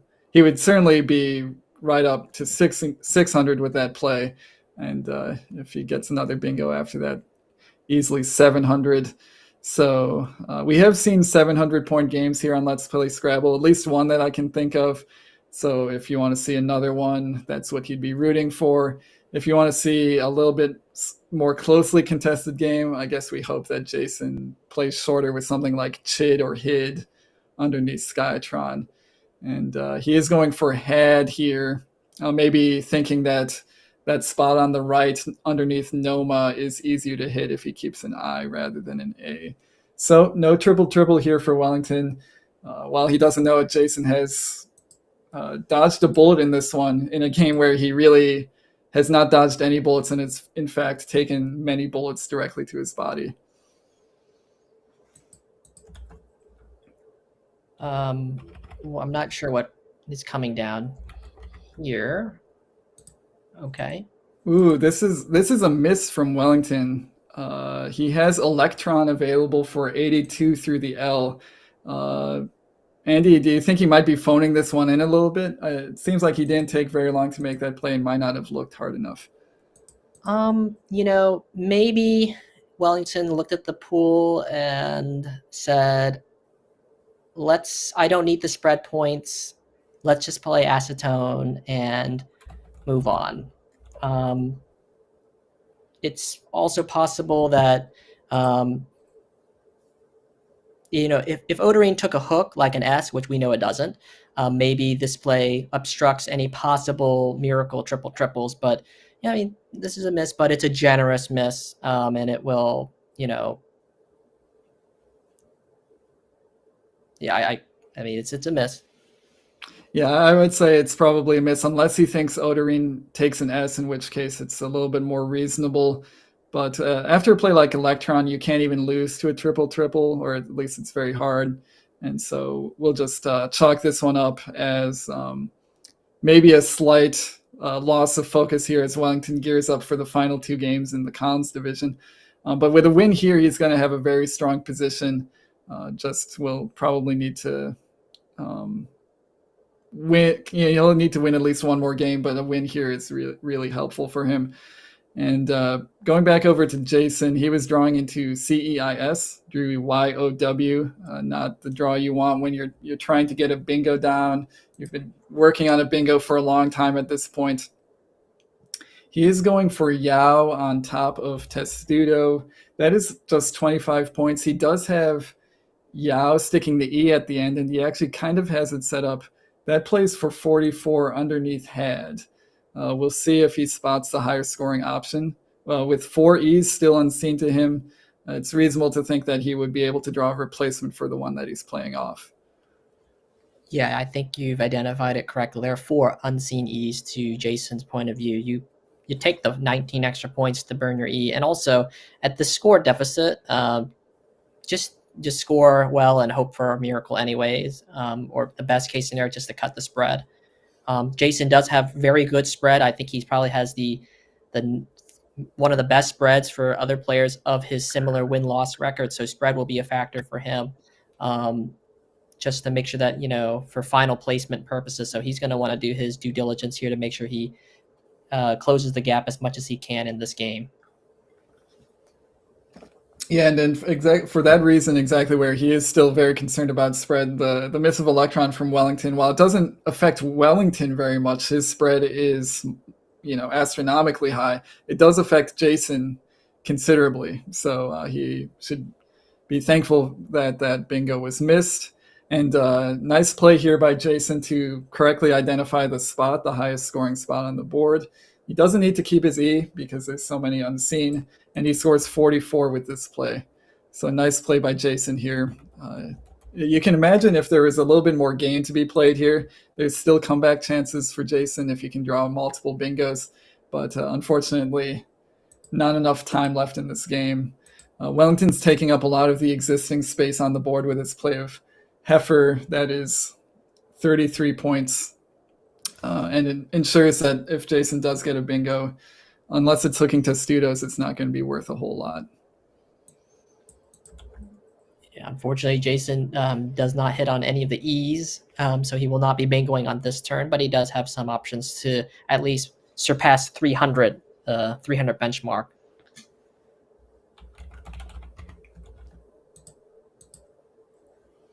Yeah, it looks like one tile one tile unseen.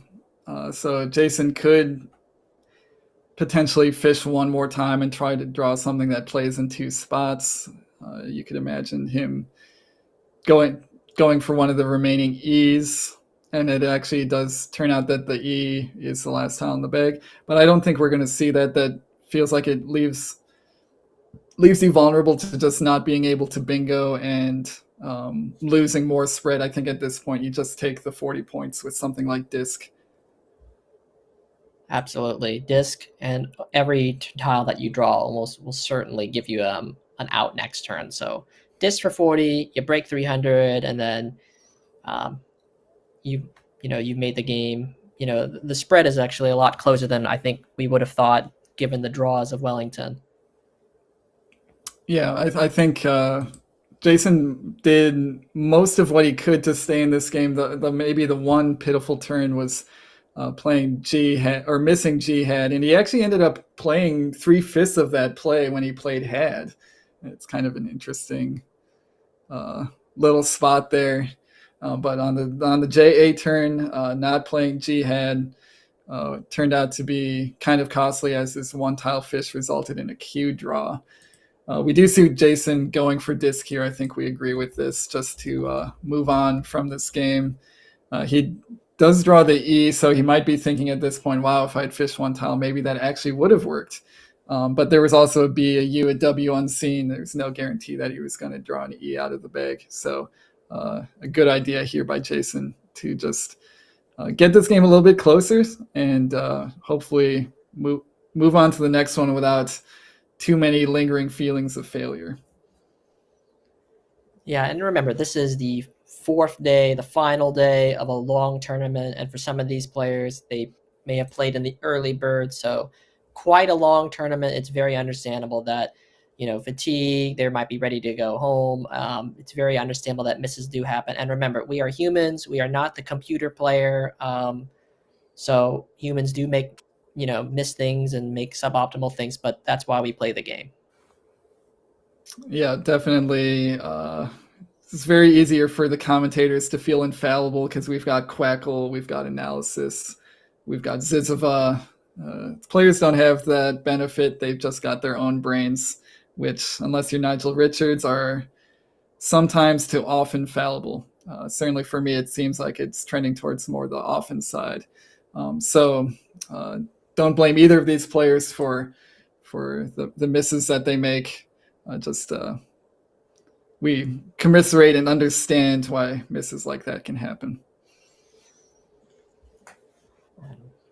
Wellington taking some time here to think about this play of Weta, which scores very well and also blocks Jason Keller from taking that spot next turn. Yep, it does look like that is Wellington's best play. Jason can go out in many spots. It's a very flexible 4-tile combination. His best spot, which he may have already identified, is playing Saned and Testudos.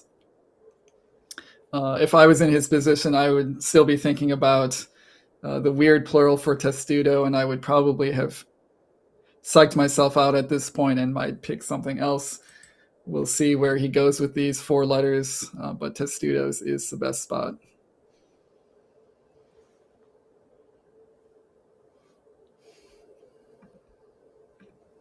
And meanwhile, we are going to keep an eye out on the other scores because, this is a chance for Wellington to possibly basically clinch this tournament right here on this game.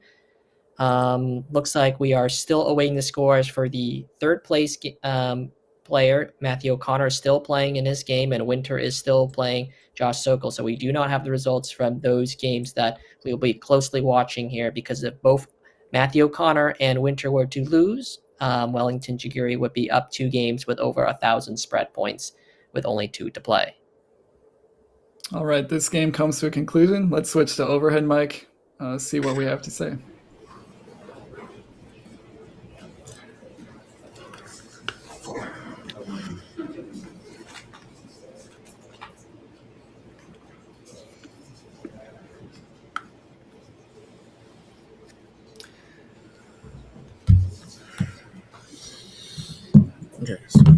522 to 358. 19. Yeah, 358 522.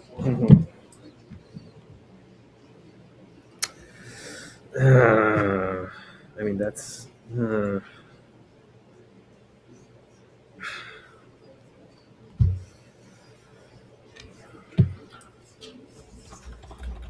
Yeah. I talked about this is I needed to play Mugga here, and then I have to draw better than that. That's.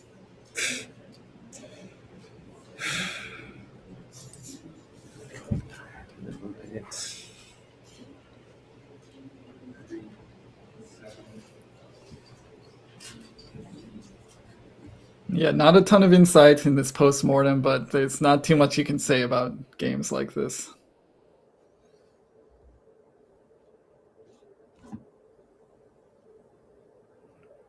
Just a lot of head shakes. We've all been there. Yeah, we're cutting away from that. Not too much to say about that one, Jason. Just I think noticing Mugga was a possible improvement, and everything. It felt like it went downhill from there. So sometimes it's just one turn is all it takes for a good position to devolve into a very bad position. Yeah. So, but Jason Keller's still very much alive for the other places. This tournament is a big tournament, so players always want to do as well as they can. All that prize money. Who do we have to thank for this tournament and all these prizes, Charles? Well, first and foremost, we do want to thank everybody who's currently watching. There'd be no point in streaming these games if there was no audience. It would just be a lot of work for nothing. And it is a lot of work. The next thanks go out to first Josh Greenway, as always, making these streams happen, being the sort of driving force behind these streams. The other Josh, we've got multiple other Joshes, but we're going to shout out Josh Koff, who's actually running this stream, or at least partially running this stream. It's kind of a tag team effort here, getting better and better at it every time, and also introducing all those fun graphics that you see on screen when you see a winning streak, when you see an upset win. That's all stuff that Josh Koff is coming up with, so thank you. And of course, the other member of Let's Play Scrabble, Kieran O'Connor, making sure that the players are having a good time. And if they're not having a good time, he picks them up and throws them out. Thank you, Kieran, for being the force on the ground directing these tournaments. And of course, this tournament specifically is organized, sanctioned by, and supported by Word Game Players organization. Check out wordgameplayers.org for a list of upcoming tournaments. That's also kind of a self-plug because I'm the guy in charge of the WIGPO website. So if you go there and you think something's funny, don't let me know. I don't want any extra work. And Bob Lynn is specifically helping sponsor this Collins division that we just saw some games from. And first prize to the tune of $2,500, thanks to the contributions of Bob Lynn and WIGPO. So one plug here, make sure you're liking this video. We've still got 2 games to go. So a lot of time for random YouTube users to just stumble into it, which is exactly what we want. They'll stumble into it easier if you click that like button, if you click that subscribe button, if you become a Scrabble super friend, if you do all of the above. That's how you best support these streams on Let's Play Scrabble. And with all that said, we're still waiting for games to come in. I'm sure we're going to have a standings update from both divisions when we come back, but players are still playing. So I think, Andy, we're probably going to take a break here.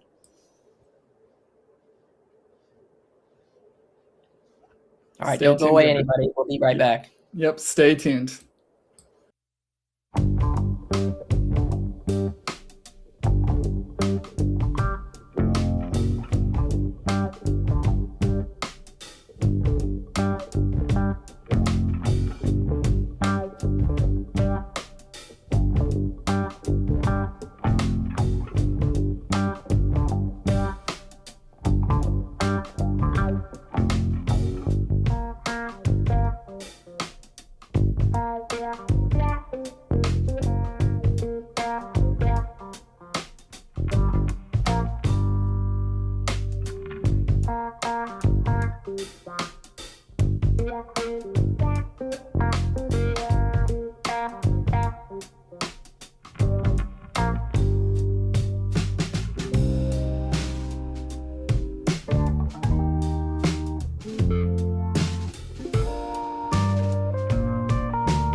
Welcome back, everybody, to the second to last penultimate round of the New Year's Scrabble tournament from Albany, New York, presented by Wigpo, Let's Play Scrabble, and Bob Lynn.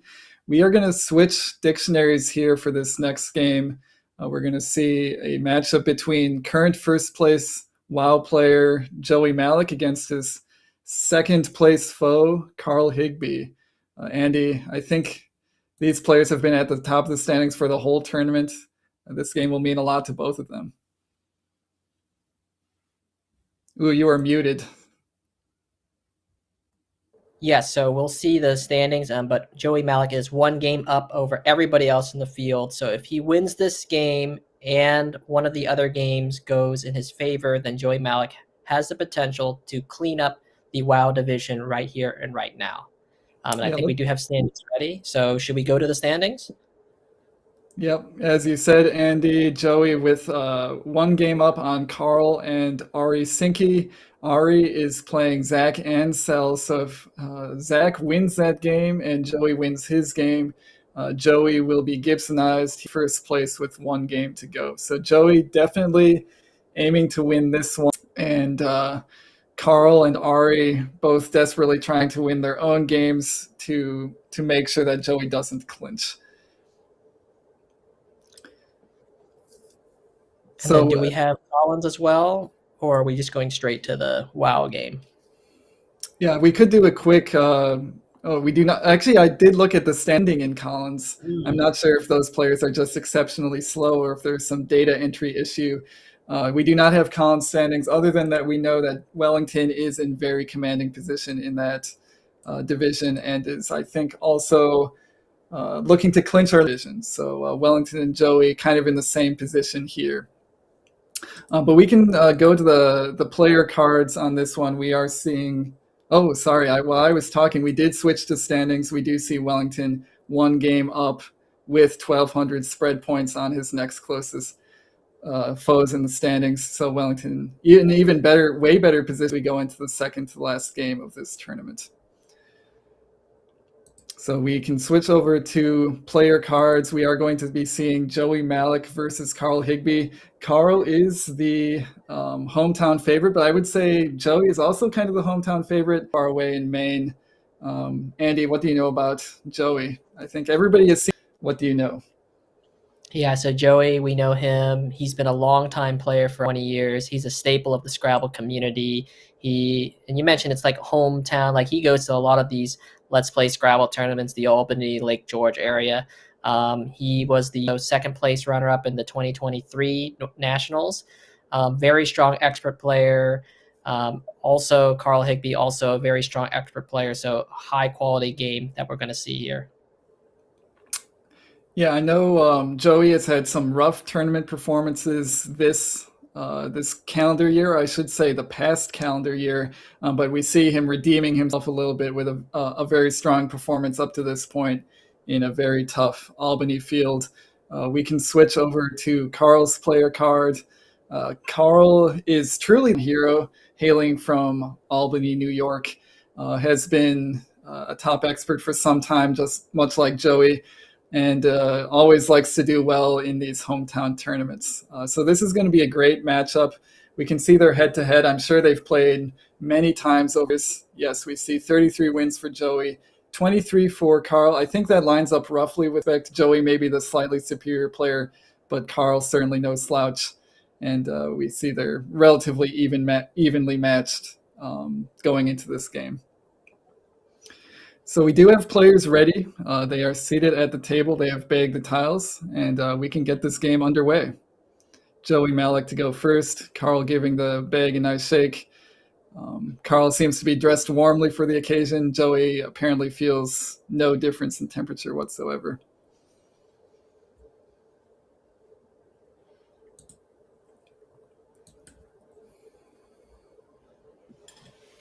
Few too many consonants to start here, but we do see that vowel possibly bailing Joey out. And I think one standout play here, Andy, unless I'm missing something. Yeah, this should be pretty straightforward. When you only have one vowel, you don't have many options. So Joey Malik gets a fairly straightforward turn, 26 points. On to Carl. Carl has drawn 2 S's. That's great to see on your first turn. Unfortunately, 2 U's to go along with them means he's not going to be bingoing on this turn. The natural thing here would be to play off one of the S's and one of the U's, just playing us for 16 points. That also has the nice effect of keeping an S hook on the board, slotting the S next to the U that you're putting out there.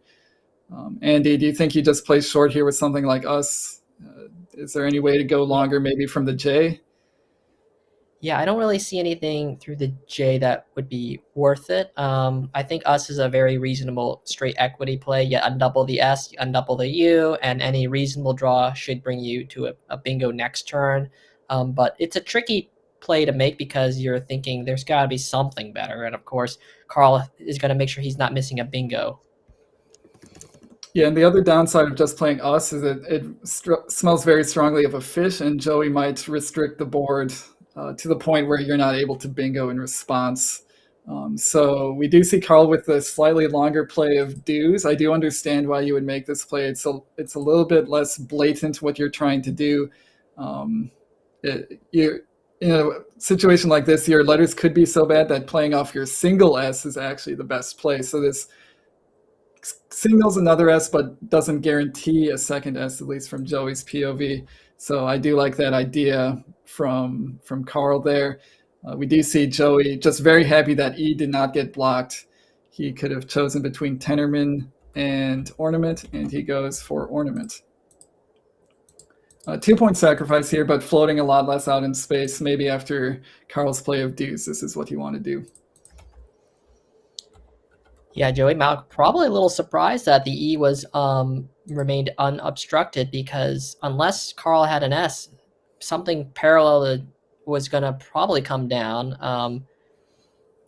Also, the play of deuce versus something like dust for 2 more points, and also setting up another S hook could be debated, but he went with deuce for 21, and he's back on turn now. Yeah, his draw did not really work out, drawing the G and the Y to go with the U that he retained. It's not what he wanted. He's probably wanted an E and some of the other goodies. There's now that huge S hook on Ornament that is tempting. So I'd be kind of surprised if he plays off his S here. But some of his good plays here actually do play off the S. Something like Yogurts through the O of Ornament just completely moves on from this rack and scores 34 points. Andy, do you think could go for something like Yogurts, or try to retain the S and keep his bingo chances alive? Yeah, that's a tricky decision, because the S is valuable on this board, as you mentioned, hook Ornaments, but Yogurts is 34 points. That's a lot to pass up. It does turn over 6 tiles, so there's a lot to be said that you could pull into one of the blanks, one of the 2 remaining S's. Yogurts does set up an X spot with the U right underneath the triple letter score, so a lot to think about, but in the end, I think Yogurts is 34 points. that's too many to pass up here. Yeah, I think the rest of your letters are bad enough where it's really hard to keep a bingo prone leave. If you could play off DGY all at once, that would be great. You can't really do that on this turn. You could play Gutty through the T of ornament and keep DRS. That's a very nice leave. The problem with Gutty is it blocks that S hook. And so then the reason you made that play is sort of neutralized. We do see Carl possibly missing yogurts here. You would want to get rid of the G. He is going for sturdy. This is 3 fewer points, but I think still a decent idea here to just move on from the S and go back into the bag for some of the blanks and the other goodies. Yeah, so sturdy is only a 3-point sacrifice. The G is worse than the D to keep, but I think this does accomplish some good things for Carl. First of all, it kills the S lane, which is fine because you burned your own S, and this is ostensibly going to give back less to Joey Malik. So I think even if he saw yogurts and he saw sturdy, I think it is very reasonable that he made the conscious decision to play sturdy over yogurts. And we're back over to Joey now, who has probably a few too many vowels here. The play of sturdy does give him a little bit more space on this board to work with. If he wants to underlap sturdy with something like Eve, he could do that. That maybe feels a little bit reckless at this stage, putting the E right there in the middle of the triple line. Then again, Carl did just play 6 tiles. His rack is close to random, and so maybe you're okay with opening the board in that way. Andy, do you think he's going to play longer here with something like Eve? Do you ever play short maybe underneath or through the N of ornaments? There's a few different places on this board that he could go. Yeah, so I think E for 27, putting the E in the triple column is usually a very scary thing, but when your opponent just played 6 tiles off, no better time to do it than now. The other option that he could consider is play really short and just play off the O and the E, playing 1 right underneath, hooking JO and we. That scores 21 points, keeping a very solid leave when the board has an open R and an open D. I think that has some merit to consider here.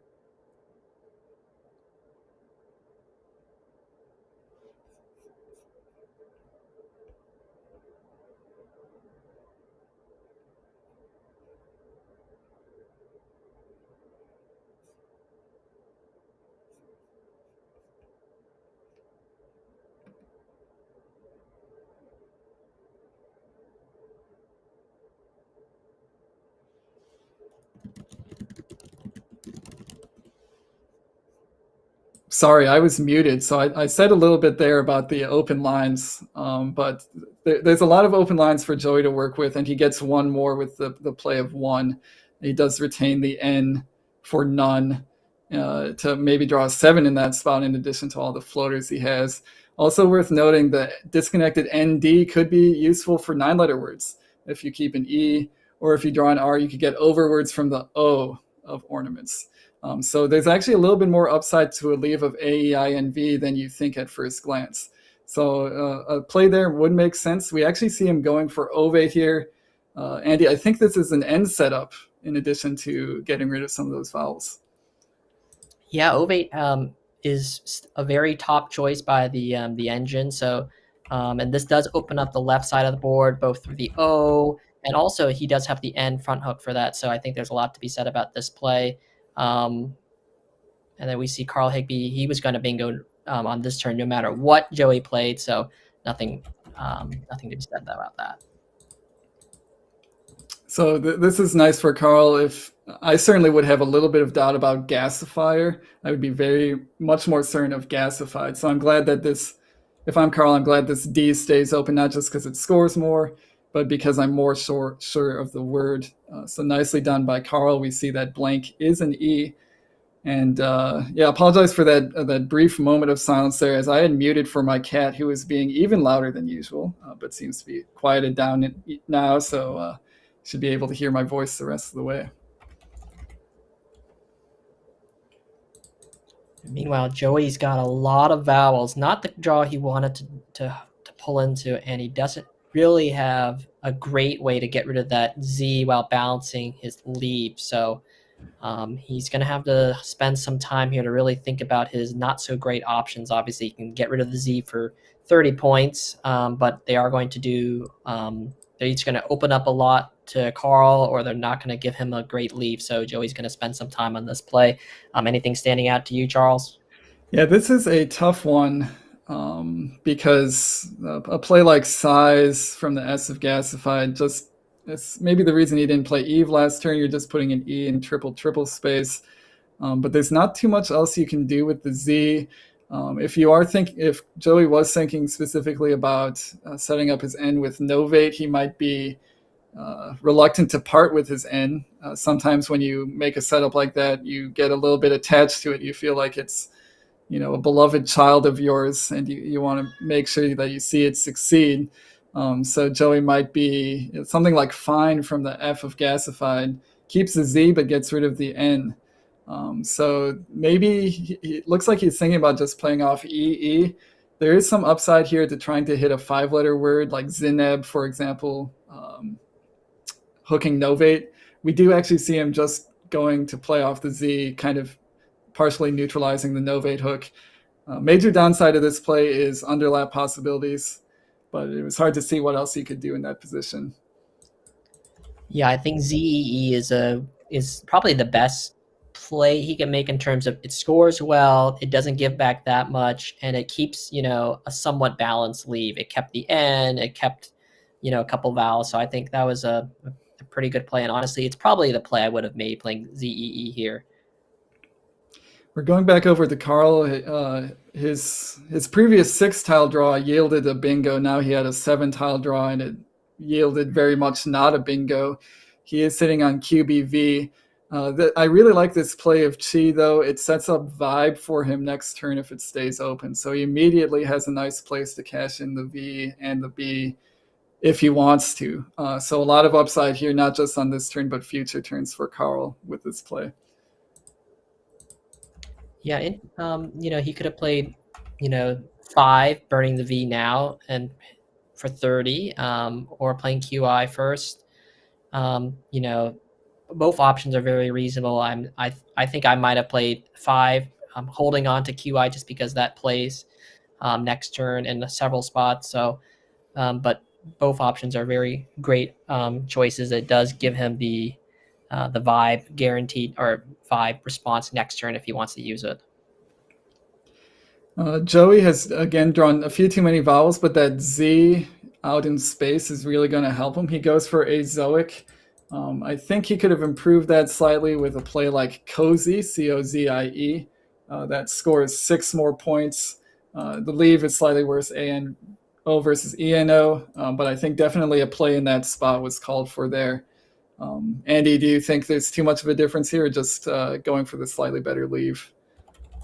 Yeah, so Cozy does score 6 more points, but it does close off the that portion of the board because it puts the C there, and in this lexicon there is no 2-letter word with a C. So Joey playing Azoic takes a few point sacrifice, but it keeps that left side of the board still open for him. So I think both choices is a conscious decision by Joey, and he wanted the one that left more options for him later in this game. And also Cozy takes numerous back hooks, the D, the R, the S. So that's probably also part of his thought process there. Yeah, I think the hooks might have sealed the deal for him there. There's just too much of a chance that Carl has one of those hooks and hooks Cozy for a big score on the double word score. So Azoic going down for Joey. Carl kind of immediately cashing in sort of what his setup was, going for vibe for 35. Andy, do you ever play Blythe here for 41, keeping the V? I feel like the V is such an albatross that if you can get rid of it for 35, you just take the chance. Yeah, I think it's definitely a choice. Blythe is, I guess, 6 more points, turns over 2 more letters, but it does retain the V, which is not great. I have no problem with this play of vibe. I think it's a fine play. Blythe does open up another triple, but that triple up at the top is not that juicy.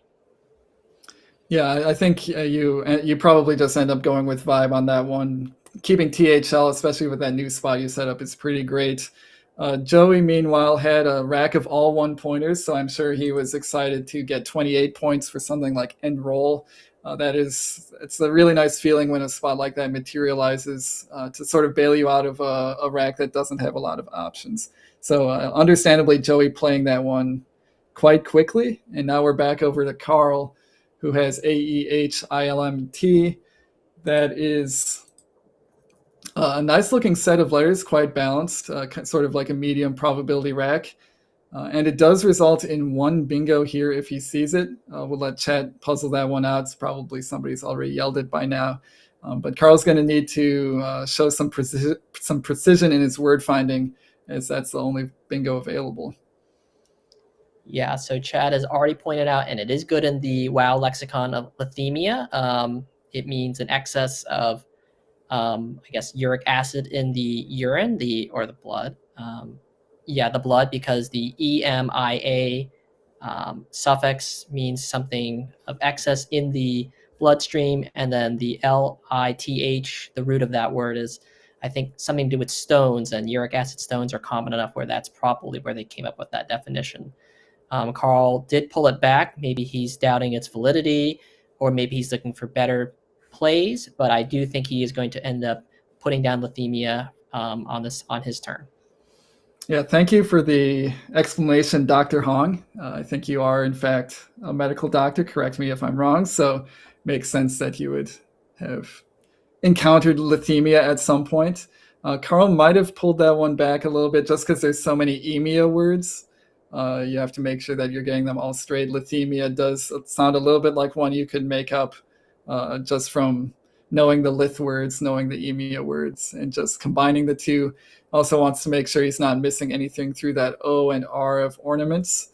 But yeah, I agree. I do expect Carl, with his word knowledge, to eventually land on lithemia and to have it hit the board. Not a doctor quite yet, Charles. Give me a few more months and then I'll get my MD. But also remember, in this lexicon, the WoW lexicon, losing a challenge is very, very devastating here. You'll lose your full turn whether you challenge or you play a phony. So Carl has to think really hard about whether or not he is sure, but he has no doubt about he is going to play lithemia here, and I think that's going to be about 67-ish. Yep, 67 points for lithemia. That was a basically even game before that play, so now Carl with a bingo-sized lead. Nicely spotted by Carl, doing his best to disrupt Joey's efforts to clinch this tournament. Remember, this is the second to last game. Joey just needs to win this one and have another game go his way to become the WoW champion of the Albany New Year's tournament. But his efforts are going to be stymied a little bit by his post. It wasn't a post bingo draw. He drew 5 tiles after enroll. Keeping the nice IN, he drew that W and the F together. The natural thing now would be to look at that spot under lithemia, see if you can drop the F or the W in that spot. You definitely score more points there than most other places on the board. You do have that F spot next to a Zoic also if you want to use it. Both those plays have a downside. They open up triple word scores. But maybe you're okay with that risk at this score. Andy, what do you think? Yeah, so I think we're at the point of this game where you look at the top left hand of your screen, you're seeing the remaining tiles from the player's point of view. And that helps you get a sense of what letters are out there that my opponent could have or I could draw into. So Joey has if set up on his rack. He's probably looking to play that right below lithemia for about 31 points. And the back hooks to EF would be, it takes the T, it takes the F, and the S. And you can see from the remaining tiles, there is no F left. There's only one S, and there are 2 T's. And Joey Malik himself retains the T himself. So he's thinking if I play IF now, I could potentially pull into a bingo or just a high-scoring play next turn that hits the triple. So he might be thinking that it looks like he's shuffling over to win in that same spot, which does open up that triple a little bit, but he does not have the hooks to IN at this point. Yeah, I think the hooks and exactly how many hooks and which hooks he currently has on his rack is the deciding factor if he is going to play in that spot on the board. IN takes an N and an S. There are 2 N's and 1 S unseen, but Joey does not have either of those. But there is also the factor that the W is just a lot worse than the F. The F has some upside because it plays next to Azoic. So I understand the idea here to play off the W rather than the F, even though he doesn't immediately have the hook to hit the triple. So I think a reasonable choice by Joey here, but you could have gone either way on that one. Meanwhile, going back over to Carl after his bingo, he has drawn AAEGORY. Also doesn't have a hook on IN, so that one might be staying open a while. Andy, what do you think here? You just play short, playing off the Y? Is there any way to play longer here? So Carl's probably thinking that spot that Joey Malik just opened with that IN right above the triple word score could be a setup, and Carl Higbee might be forced to block that and sacrifice a lot of points, something like Ager right below win, just to block it, because there's a K unseen that could easily score for 50 plus and allow Joey to get back in this game and take the lead without a bingo. So he has to be thinking about that. Else, Carl Higbee could go the opposite direction and say, you know what, you open this board, I'm going to open it up even further, so if you hit one triple, I'll have something back. He could play AY next to Azoic for 26, and expecting Joey Malik to cash in one of the triples, and Carl could have the other one for himself. Yeah, it's a tough decision here for Carl because he doesn't have a lot of scoring plays other than putting that Y next to Azoic. And as you mentioned, that play of win, you have to try to figure out if your opponent would make that play if they don't have a hook. And I think there are definitely situations, and we saw that situation where you do make that play without the hook just because the WI together is so bad. Maybe you have 2 I's and you just really need to get rid of one. So win doesn't necessarily indicate, at least to me, that Joey is sitting on a hook. And so maybe you're okay with leaving that open. You don't need to go crazy trying to block and maybe playing down from the Y or the R of sturdy to try to disrupt bingos in that spot. So for that reason, I think I would go for something like AY or even Gay. I think I like Gay a little bit better on the left side of the board because you retain the A for AG. And with very few A's unseen, you're at an advantage to hit that spot on the triple. So I do like a play like Gay here, but we'll see what Carl comes up with. And Carl is opting for Ager, which is what I expected him to play. That's the best way to obstruct that the IN hook. It scores 17, and Carl's the one with the lead, so he can afford to make these types of plays.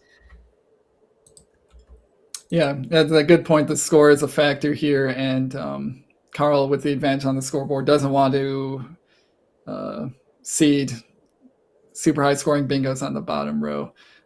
Anywhere else Joey could bingo would be a lot less damaging. So Joey going for flyer here very quickly. He could have played flight also, but I think ILT is superior to ILR.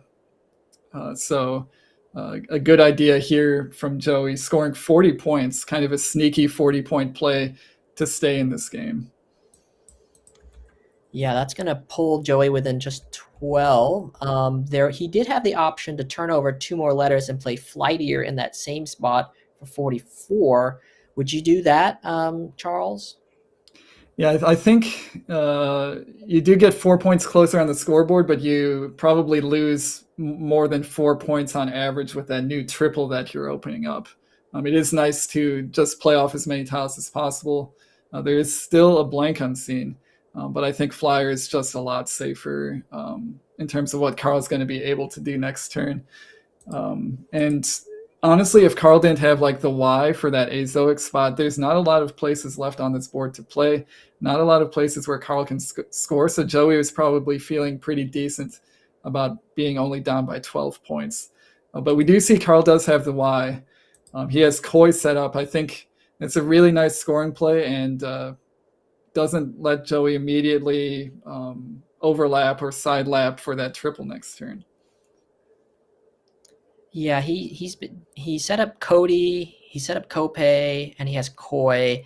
Of those 3, I would play a little bit longer and play Cody or Kopay. Both of them are going to prevent any sevens parallel to the play because the C doesn't take any 2-letter words here in this lexicon. However, if you just play Koi, it allows Joey to fork the board fairly easily next turn and reopen this, whereas Cody allows you to block any potential fork, and eventually Carl Higbee wants to work his way up to blocking that R and the O, and Cody is, or any 5-letter word here, is going to do a better job of getting to that goal. So I like this play of Cody over Koi.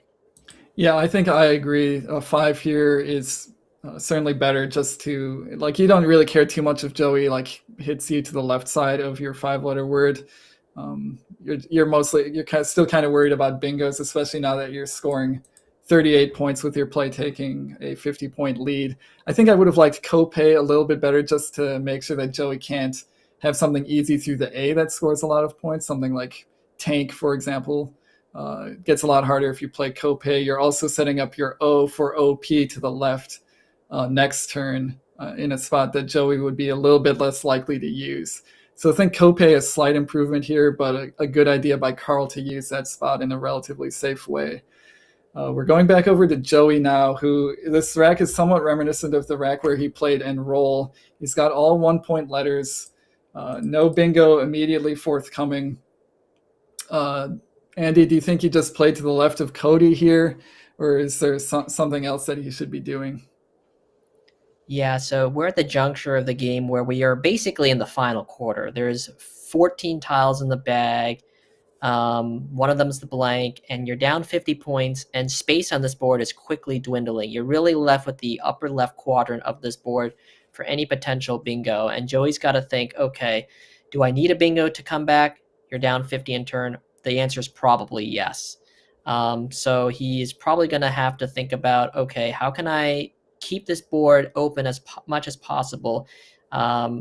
It's tempting to take the points now on a play like Turl, but then what's Carl going to do next turn? He's probably going to play parallel to ornaments, and that would just end the game right there. So a difficult decision here by Joey. Ideally, a 4-tile play through Cody to float an S hook would be probably the best thing that he could do right now. But again, space on this board is quickly be going away. Tough for him to come back here. Yeah, I agree with you that it would be great to play 3 tiles through the A of Cody. That's kind of why Cody was maybe a bit worse than Kopay. It's just easier for Joey to do something like that.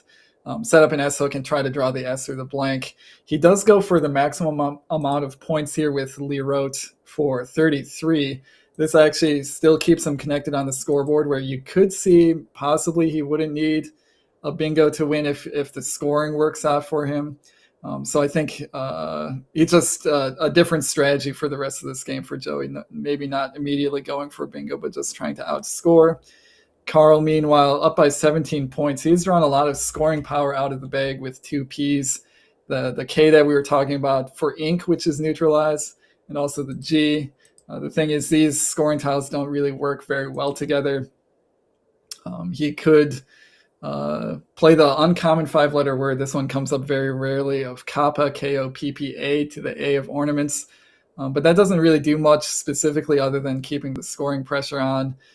As you mentioned, Andy, trying to block the floaters of ornaments feels like it could be a priority here. So he would have to do that, but also be careful that he's not giving back anything in response, like opening triples or setting up hooks.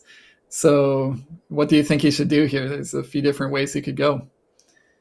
So the advantage of Joey playing Lyrit, it scored so much that the scoring pressure has closed, where Carl Higbee is now worried not just a bingo, but high scoring plays with the H or even the X. So he really can't afford to do something that just scores in the low teens and closes this board, because that risks him getting outrun. So he's really got to have to think about just trying to score as much as he can here and hope that Joey misses a fish here. He just played 5 tiles, so odds of him pulling into a bingo right away are not that high. So trying to play it for as a lot of points here is probably needed for Carl. Yeah, the unfortunate thing for Carl is there's not a lot of good ways to score on this board.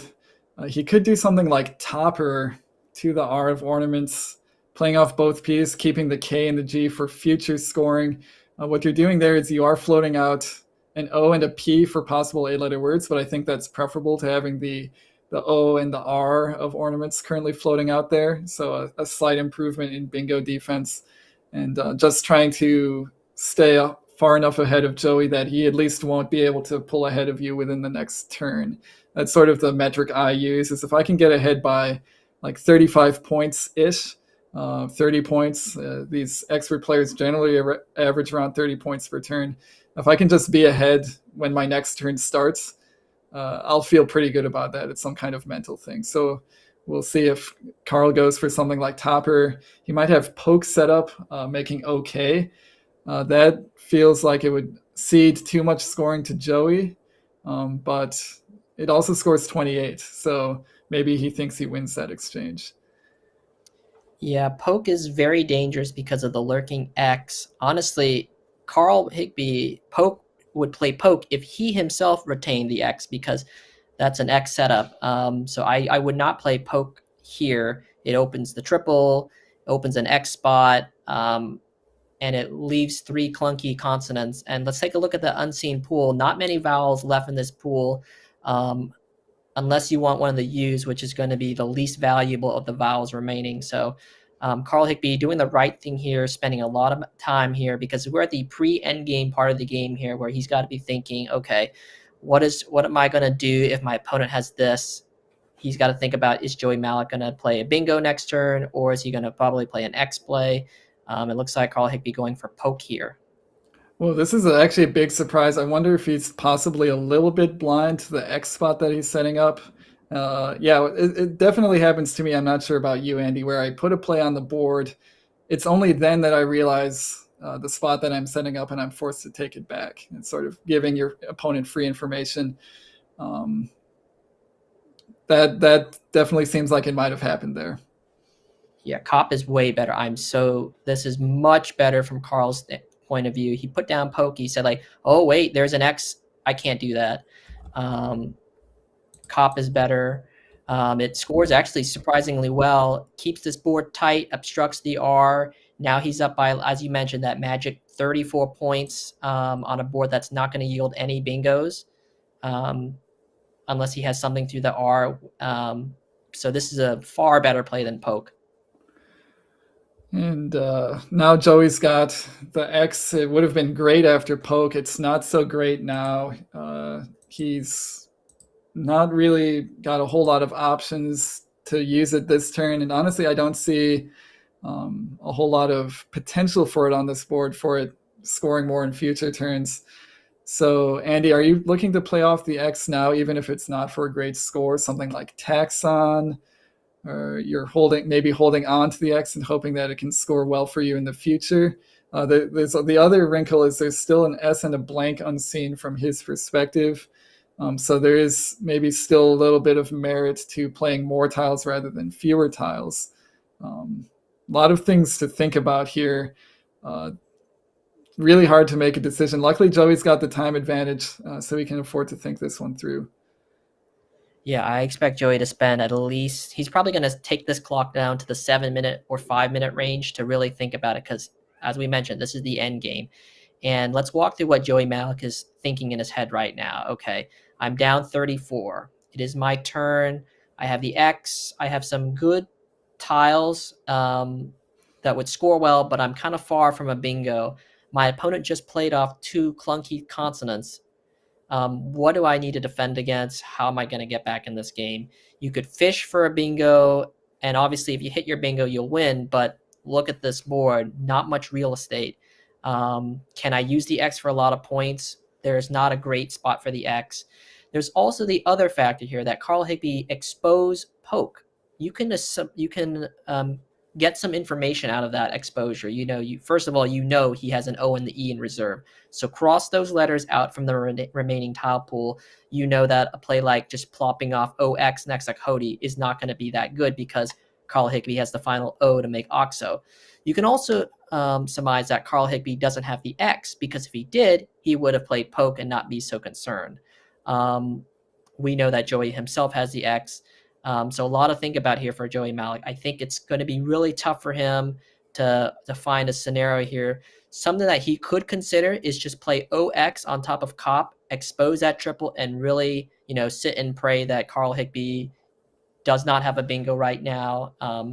But it's going to be very difficult here for Joey Malik just because of the way that this board is set up. Not many opportunities for him to use that X or get a bingo if he were to draw into one.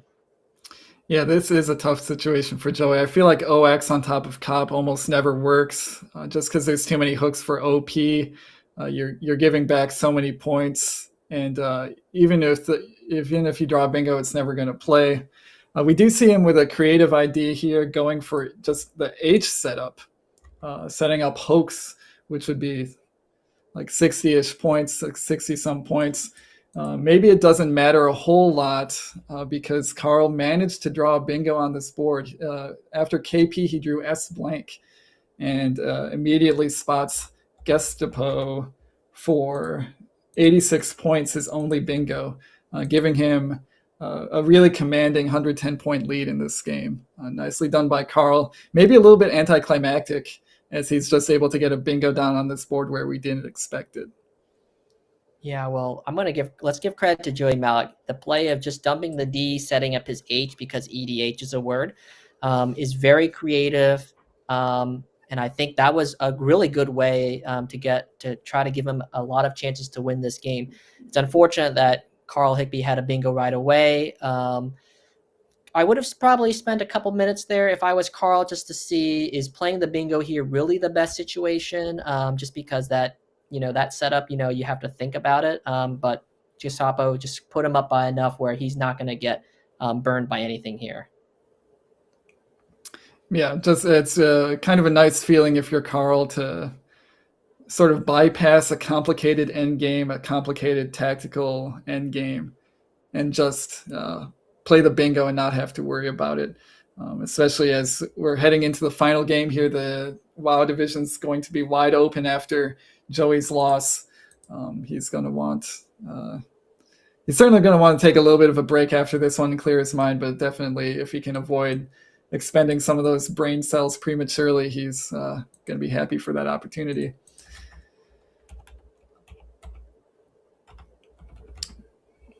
Carl did actually draw both of the unseen U's out of the bag in addition to some other stuff.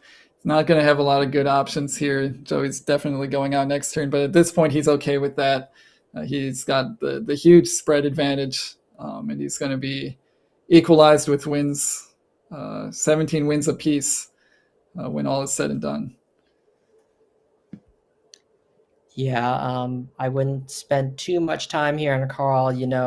Once you identify your opponent's going to go out, you just look for your highest scoring play just to make sure that it's not like with A&T, Joey Malik has some 70-point play. That's not going to happen. So he's going to probably play BE here for 25 next to Hoax, let Joey Malik go out wherever he wants, and there will be a final game between these two to decide the winner of the WoW Lexicon.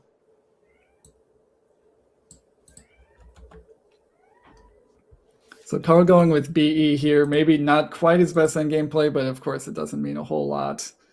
And if Joey wants to find his best endgame play, that would be the new 4-letter word Stan, another one that people might know if they're terminally online or spend too much time on Twitter or whatever that website is called these days.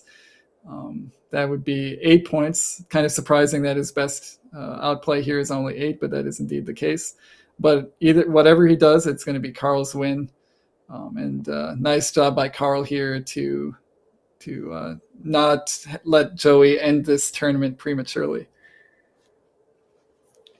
Yeah, and stand being one of the new words.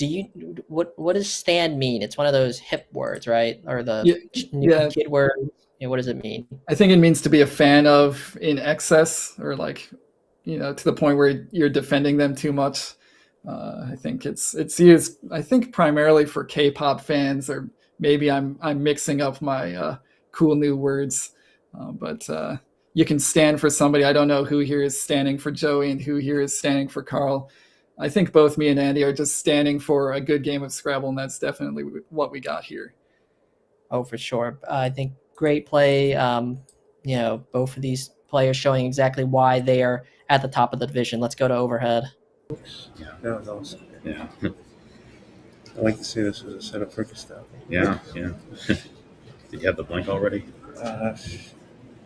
No, no, You drew it after comp? I drew it after. Oh. Yeah, I was worried about I've had a big lot of wing. that. I was trying to stop the lanes. Yeah. I didn't want to set up the X. Yeah. And if you'd scored more, I probably wouldn't have done that because I would have been too far back. But it's like, hey.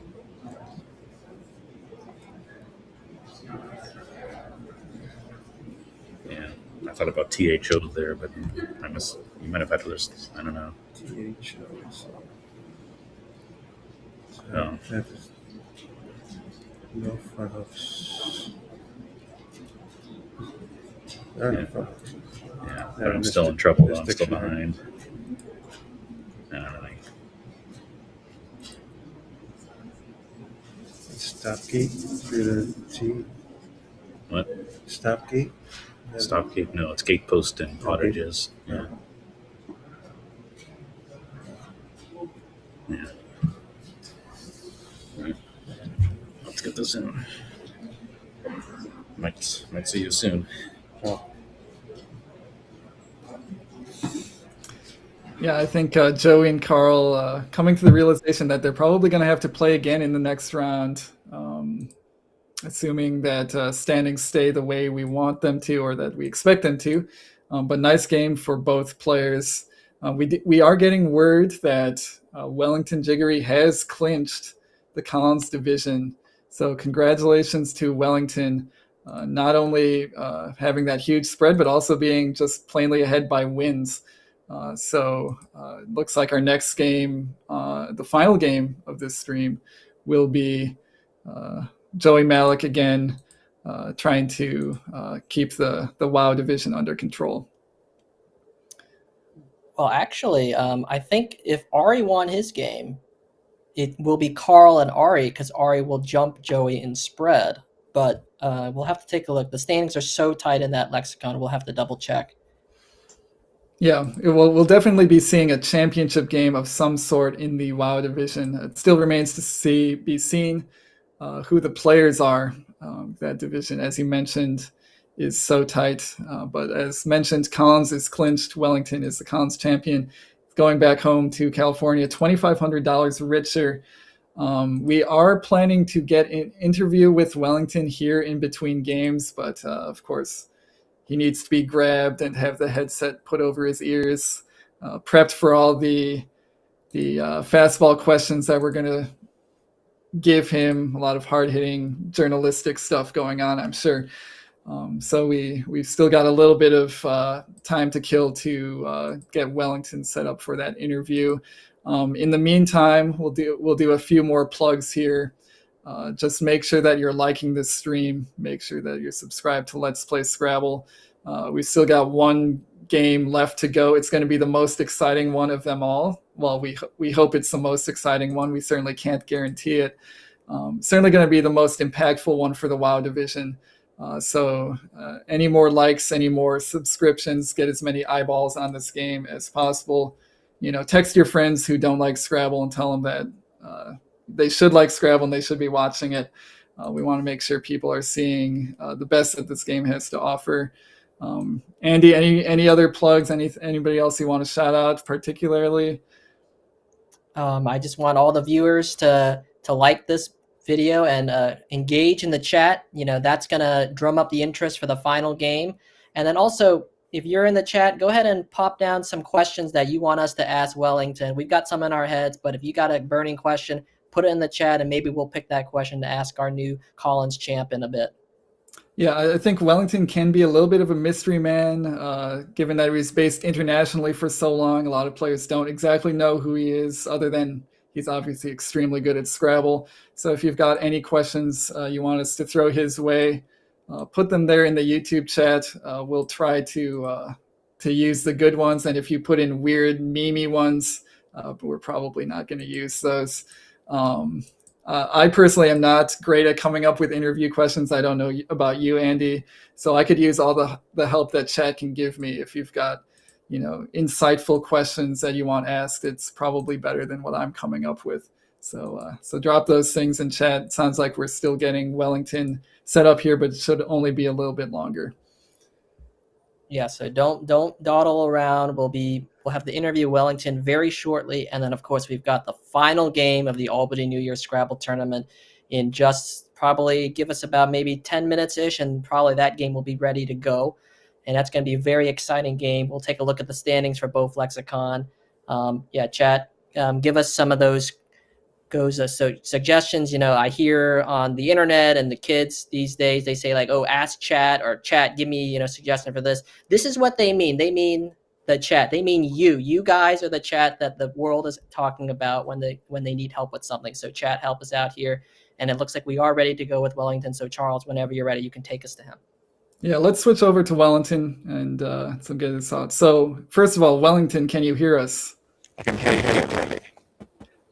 We can hear you, but you're a little bit crackly. I wonder if there's something wrong with the headset connection. We'll see if we can get our producers. I can hear you clearly. Can you hear me now? No, you're still very broken up. I can barely tell what you're saying. We'll see if we can get our producers to check that connection. Is this any better? No, it still sounds pretty weird.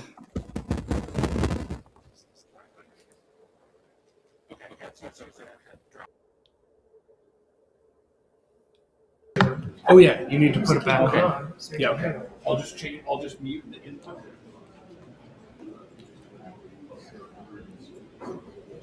There we go. That should work. Okay. If you've got the. Okay. All right, Wellington, try saying something again. I think you're a little bit better now. Yeah, hello. Yep, we hear you loud and clear. So it's Charles Reinke and Andy Hong here doing commentary for this tournament. First of all, congratulations on clinching the Collins division with one game to go. How are you feeling about your tournament? Well, it feels very good because I had a terrible day too, but I'm happy to have been able to bounce back in day 3. And it was a very, very interesting tournament. So you did clinch with one game to go. We did not see that game happen. How did that game feel? You felt like you were in control in that game? Was it a little bit touch and go? How did that last game go for you? I was in control from the very beginning. I started with back-to-back bingos, and then although I didn't play any other bingo after then, but I was very much in control for the rest of the game. He fought back later, played his own 2 bingos, but I hung on to the lead and just converted it in the end game. All right. So it sounds like pretty early in the game you were already counting your $2,500. That is the first place for Collins. Andy, do you have any questions for Wellington here? Yeah, so Wellington, congratulations. We all know you as a very strong player. You've won Worlds. You mentioned earlier this tournament you had a tough day too. When you have a tough day of Scrabble, what do you typically do when you go back to the hotel room at night? Do you just go study? Do you quackle? Or do you try to go to the bars? You go to Chuck E. Cheese? What do you do to after a tough day of Scrabble? Well, basically, when I have a tough day, I do introspection first of all. At least I have to be sure that I was playing the best that I could. And when I went through the games that I lost, especially, I saw that I wasn't making so many obvious errors. So my confidence was high that if I drew better, and I would generally do better for the rest of the tournaments. So, but basically, when I have a rough day, it's just you can't win all the time. So you just take it in stride and do the best that you can going forward. That's great to hear. And then, so you won $2,500. Do you have any ideas what you're going to do with the money from your Scrabble winnings? Do you typically buy something nice every time you win a big tournament like this? How do you handle that? I don't have any plans yet, but it's going to be a good boost for the year. Yeah, I feel like a lot of the money probably just goes immediately into the plane ticket for Yeah. the flight back. So Wellington, we hear that you're currently living in California, sort of getting more involved with the North American scene. Do you have any other tournaments lined up that you plan to play in? Maybe Albany, July 4th, here at the same tournament or same location? Anything else that you're thinking about doing upcoming? I think the tournaments that I have that I will definitely attend this year, we have the Albany Forts, and then there's the World Cup that I will definitely attend. Then, if the schedule is not too tight, I'll most likely attend SPC. Then, I think Champions Cup, hosted by Terry Kang, is also on my radar. So, other than that, if something convenient comes up, something that is not too far from home, or something that has a good price structure, I'll definitely try to attend. All right, thank you for that. Andy, do you have any other questions? Yeah, let's see what the chat has.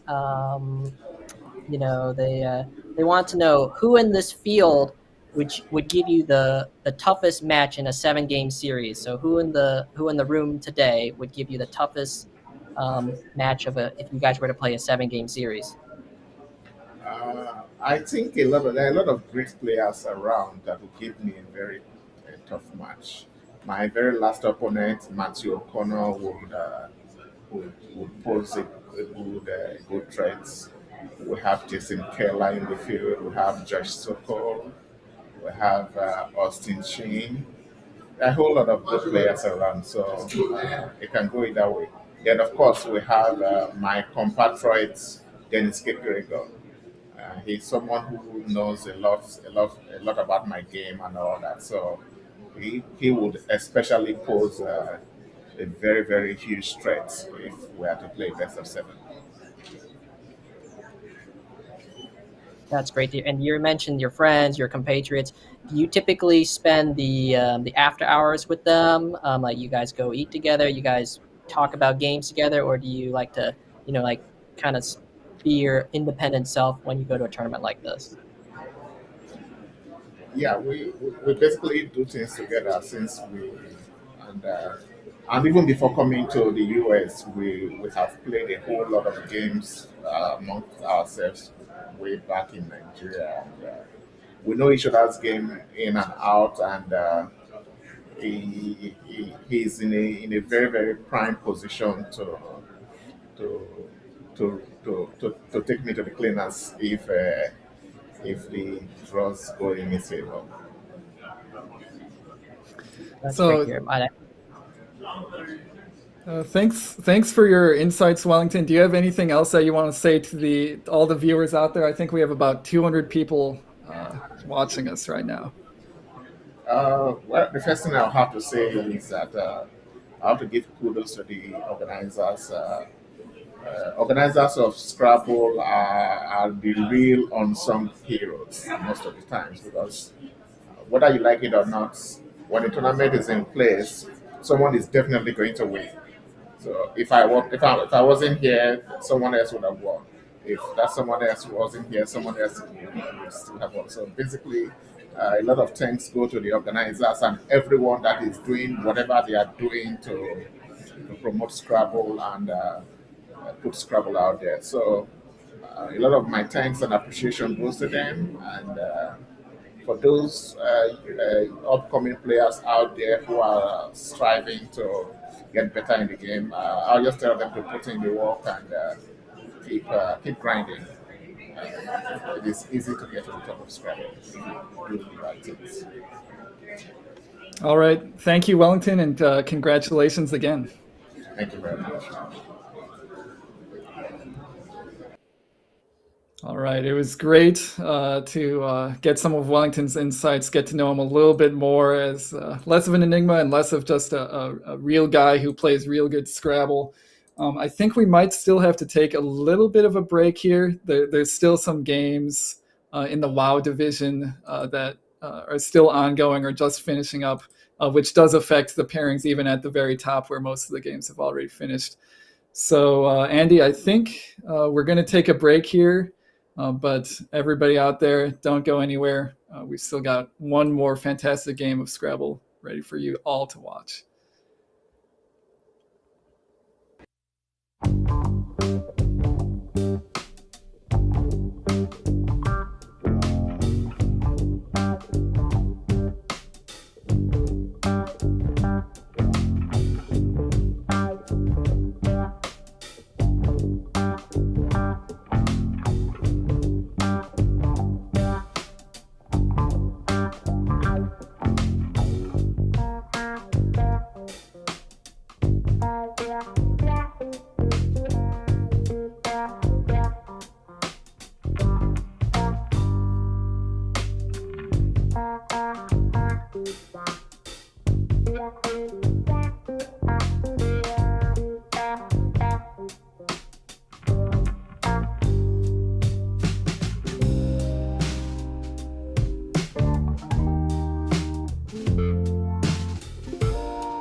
Welcome back, everybody. We are here for the final round of the Albany New Year's tournament, sponsored by Wigpo and Bob Lynn. It all comes down to this. These players have played 25 games of Scrabble, plus an optional early bird, all coming down to round 26. We did find out that Wellington Jiggery did clinch the Collins division last round, so congratulations once again to Wellington for putting the nail in the coffin of the Collins division. So we are going to see the WoW division coming up. And before we announce the matchup, let's take a look at the standings here. So Carl Higbee, who we just saw on stream, first place on the basis of spread with a 17-8 record. Ari Sinke and Joey Malik also at 17-8, all of them 2 games ahead of the 4th place player. Andy, what does this mean, and who are we going to see play? So the matchup we're going to see is Carl versus Ari. If Carl wins, if Ari wins, then it gets a little bit dicey because you see in 3rd place Joey Malik also at 17 wins.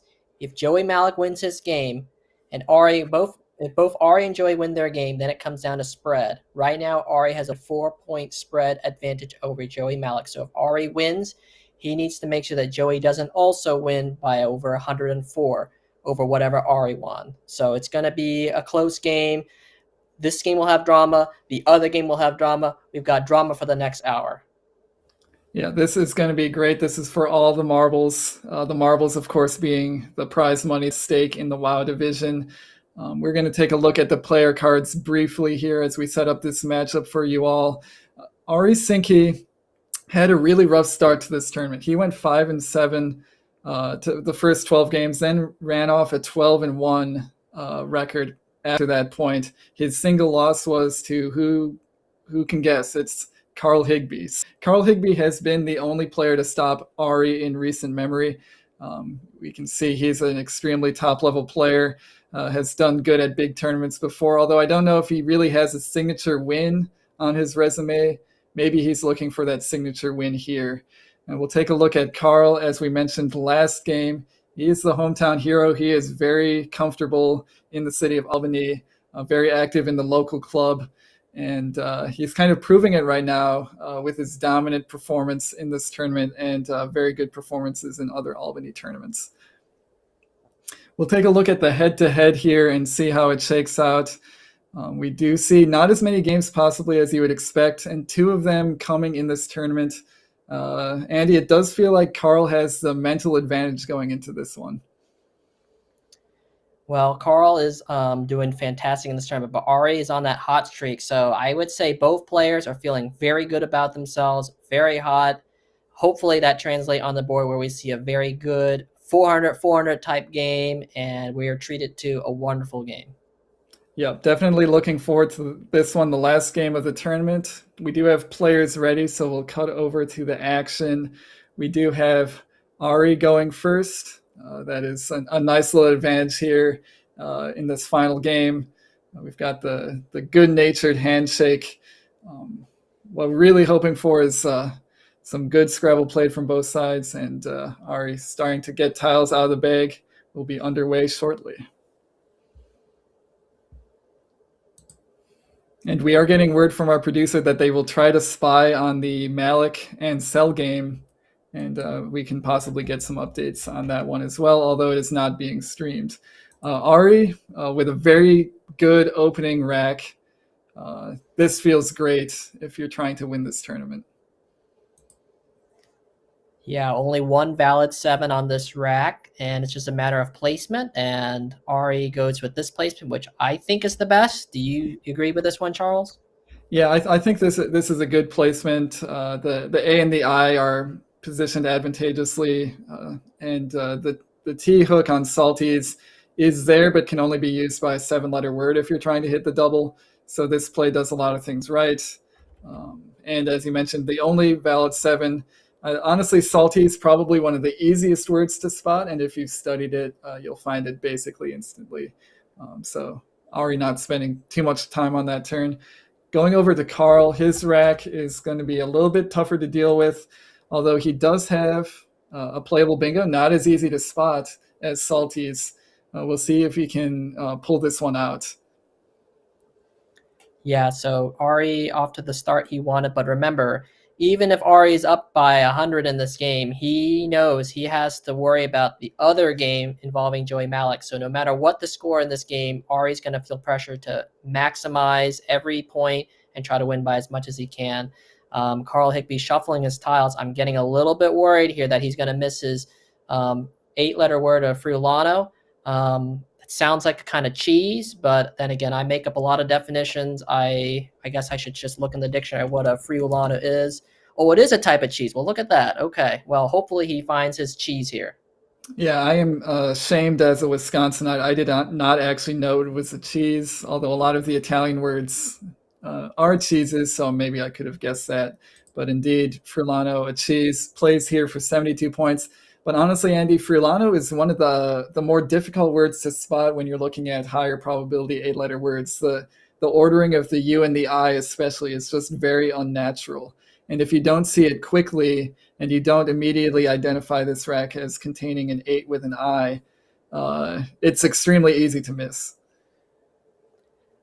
Judging by the amount of time Carl has spent on this turn, I think he has an inkling that there is a bingo on this rack somewhere. We have the advantage of knowing what that bingo is and through what letter. He's got to look at all these floaters, and he has a sense like, I have a bingo through one of these letters. Let me go find it. And that's why he's shuffling around and he's spending his time. I think if you were to give Carl Higbee the rack and say, like, okay, here's your bingo, and you have it through the I think he would find it immediately, but he is going to take his time to find it. Yeah, the amount of floaters of salties is really throwing a wrench in Carl Higbee's plans right now, because each one of those floaters looks like it could yield an 8 with these letters. Even the A and the L, you could conceive of something being playable through those letters. So if it doesn't immediately jump out to him that there's a bingo through the I, then he starts looking through everything else. And sort of my technique here is I might even write down the racks on my sheet and just say, does this look familiar as an 8-letter alphagram that I've studied? And if any of them sort of gives me the inkling that, yes, this does feel familiar, I should spend more time on it, I'll try extra hard to find it. And so it might even come down to whether Carl recognizes the 8-letter set of F-I-L-N-O-R-U as containing a bingo. And it looks like he might not be spotting it. Yeah, he is. He looked like he was going to play tofu, but then pulled it back. Maybe his sixth sense is going to save him here. He's looking to play flowers instead for 20 points. But until he hits that clock, he could still phone in Frulano if he somehow sees it, but he will not. Yeah, rough start for Carl there, but a very tough word to see. You really need to be honed in on your 8-letter alphagrams to even recognize that there'd be a bingo there. Yeah, but unfortunate that he wasn't able to respond to Ari's opening bingo with a bingo of his own. That's going to put him at a pretty sizable disadvantage at the start of this game. Going back over to Ari, dodging a pretty big bullet there with the bingo miss. He now has some scoring power on his rack, 2 M's and a B. He could play short here, trying to get off MM somewhere, or maybe play a little bit longer. If, as he mentioned, Andy, Ari's got some considerations here other than just trying to win. He's trying to win by a considerable amount. He's trying to up the spread where he can. Do you think he immediately starts going for another bingo here, playing maybe MM to the right of flowers, or doing something else entirely? So let's take a step back. I think Ari isn't going to play this game as if he has to win by a lot. He's going to try to win this game straight up as if it's a normal game, because that is what any good player is going to do in this situation. He's not going to recklessly open triple triples just because he knows spread is going to be a factor. Because remember, he has a 104-point cushion. It's not something really narrow like 10 points. He could still win this game by 1 point and still hold on to win this tournament because Joey Malik could still lose his game to a very talented Zachary Ansel. That being said, I think the play here in any situation is just dump MM. It really doesn't give back too much, and it gives him a strong lead for next turn. Yeah, I'm liking the play of MM here. There is a little bit of upside there, turning Ohm into Oma. He is retaining the A. If he can get a 5-letter word there, that would be quite nice. Also, the leave of A, B, D, E, N works very nicely with the floaters on the board, especially that L and that I, and I think even that S. All very nice, enticing places to hopefully play an 8-letter word and immediately take control of this game. So we do have Ari with MM set off to the side, maybe thinking the same things. The other thing here is he doesn't have a lot of other natural scoring plays. He could do maybe beam to the left of flowers, but that sets up a beam, for example, which he probably doesn't want to do. And plays like through the L and the I also maybe aren't scoring quite enough to be worth it. So I think for a few reasons, MM looks really nice here. Yeah, he could play something if he didn't want to play MM and he wanted to go for a longer play. I think there's a lot to be said about that. You know, if you're up, shortening the game is always a nice thing to do. He could play Mamboed, that scores 26. It does open up a triple and it does open up some spots, but that is another option he can consider. You mentioned beam and you mentioned the potential A hook in the front, which honestly, that alone would disqualify beam from consideration, in my opinion. I feel like he's going to just plunk down MM, and with his 5-tile reserve, he probably will pull into a bingo next turn with any, mediocre draw. And we do see him going for MM. This is 26 points, so about as good as the other plays that we mentioned, or better. So nice play by Ari. Carl, meanwhile, suffering from the side effects of missing his bingo on his first turn, has drawn an F and a P to go with the leave that he kept. And the upside here is he does hold the P for ump. I think that's what's going to save him here. Most of his plays here, in fact, all of his candidate plays here probably involve playing on that right side of the board. Then it just comes down to what he wants to do here. Yeah, you spotted it correctly there, Charles. The P is going to help him. That was really the only letter, UM takes the S and the M and the P. The P is the most likely because two S's have already been played. The P is going to bail out Carl Higbee. He could play something like Apron, hooking on ump and Oma. He could, and it looks like he spotted that. That's 33 points. It opens up a fringe bingo line on the right side of the board. I think that's what he's going to play here. Yeah, he should be looking to make sure he's not missing anything that involves using the F and the P. But honestly, there's not a whole lot of short words that use both of those letters. And the one that he does have, which is prof, keeps back 2 A's. So I think I would, in this situation, prefer to play off one of my duplicate A's and keep the F for a little bit of scoring punch in the future. So he has identified, I'm sure he's identified at this point that P spot hooking ump is the place to play. It keeps all the floaters of salties open. Those won't stay open forever. Eventually, some of those will get obstructed, but no reason to close those down at this point, given that you're probably still looking to try to bingo in the near future. Yeah, interesting here. Carl taking a 1-point advantage over Apron and breaking up our food themed start to this game, playing prof, keeping ANA. What do you think between that and Apron? Which one did you like better, Charles? I liked Apron a little bit more, but now that I'm thinking about it, the AAN leave actually does work nicely with the floaters.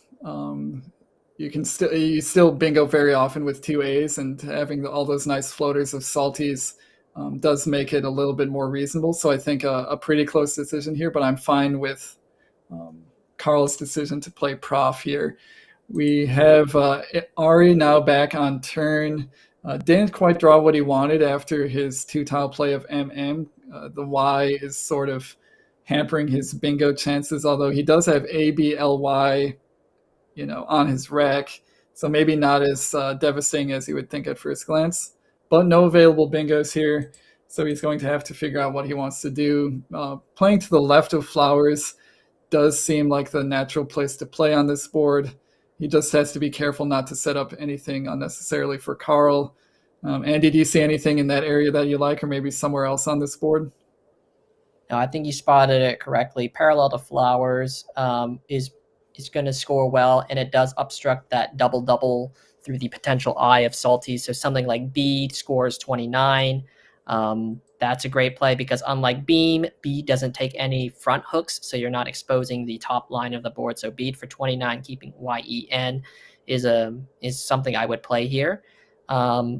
No D for Benday. That's the only potential 8 on Ari's rack. So looks like he's setting up B to go down here.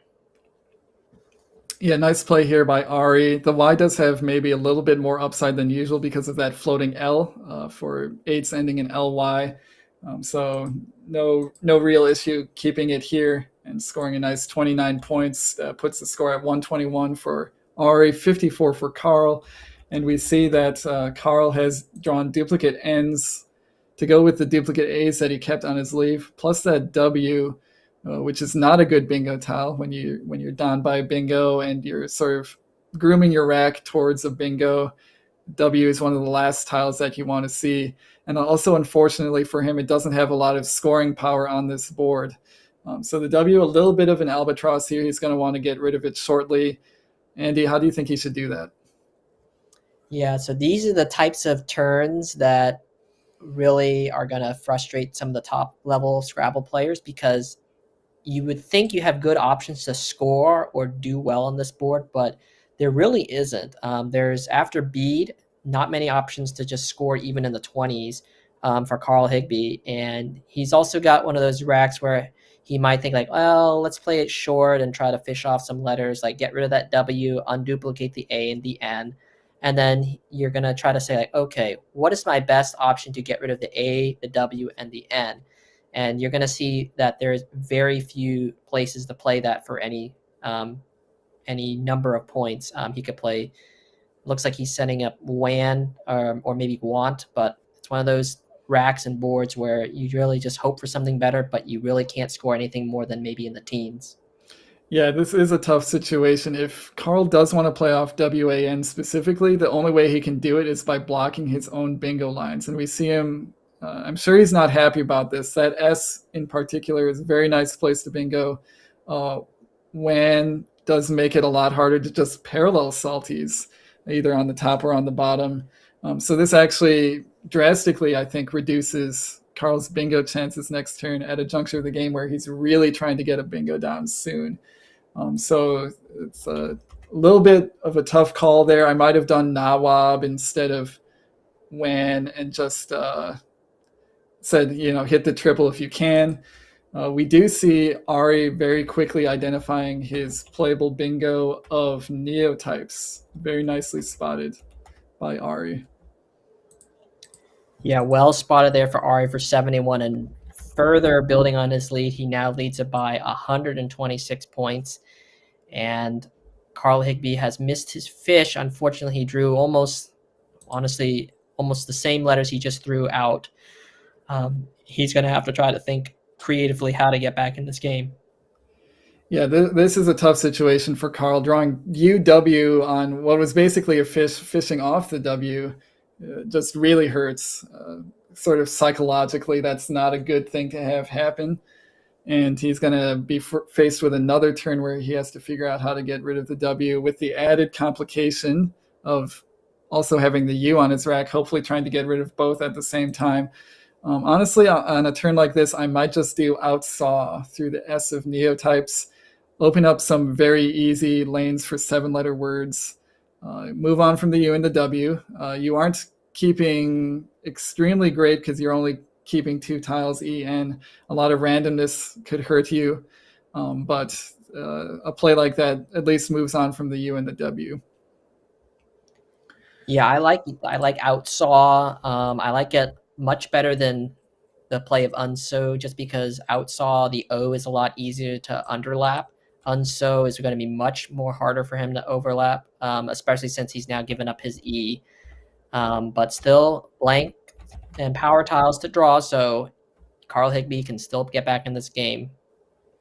Yeah, and I think this is a good. At least he played through the S, which blocks Ari's digitize. His 3i blank rack no longer going to do a whole lot for him in terms of immediate bingoing or scoring. So kind of a stroke of fortune for Carl in a game that hasn't had a lot of fortune for him. At least Ari is going to have to wait another turn to bingo. I think something like guide through the U of unso seems called for here, just because it's so hard to get rid of 2 eyes on this turn. To get rid of 2 eyes here, you really have to sacrifice a lot, if it's even possible at all. So, Andy, do you think something like guide makes sense here? Open up space for your future bingos? Or are we actually seeing an exchange here? I think an exchange is very reasonable. I actually would have preferred guide just because it is 21 points. You do keep a blank, which allows any bad leave to turn into a potentially good one. But exchanging the 3 eyes in the G, keeping ED blank is very reasonable. Ari's going to be the favorite to draw into a potentially a tournament clinching bingo here. And it looks like Carl Higbie has also matched an exchange with one of his own. Yeah, that was a full exchange 7. If I got his rack correct before he dumped it down all on the table, that was AAIOTUU.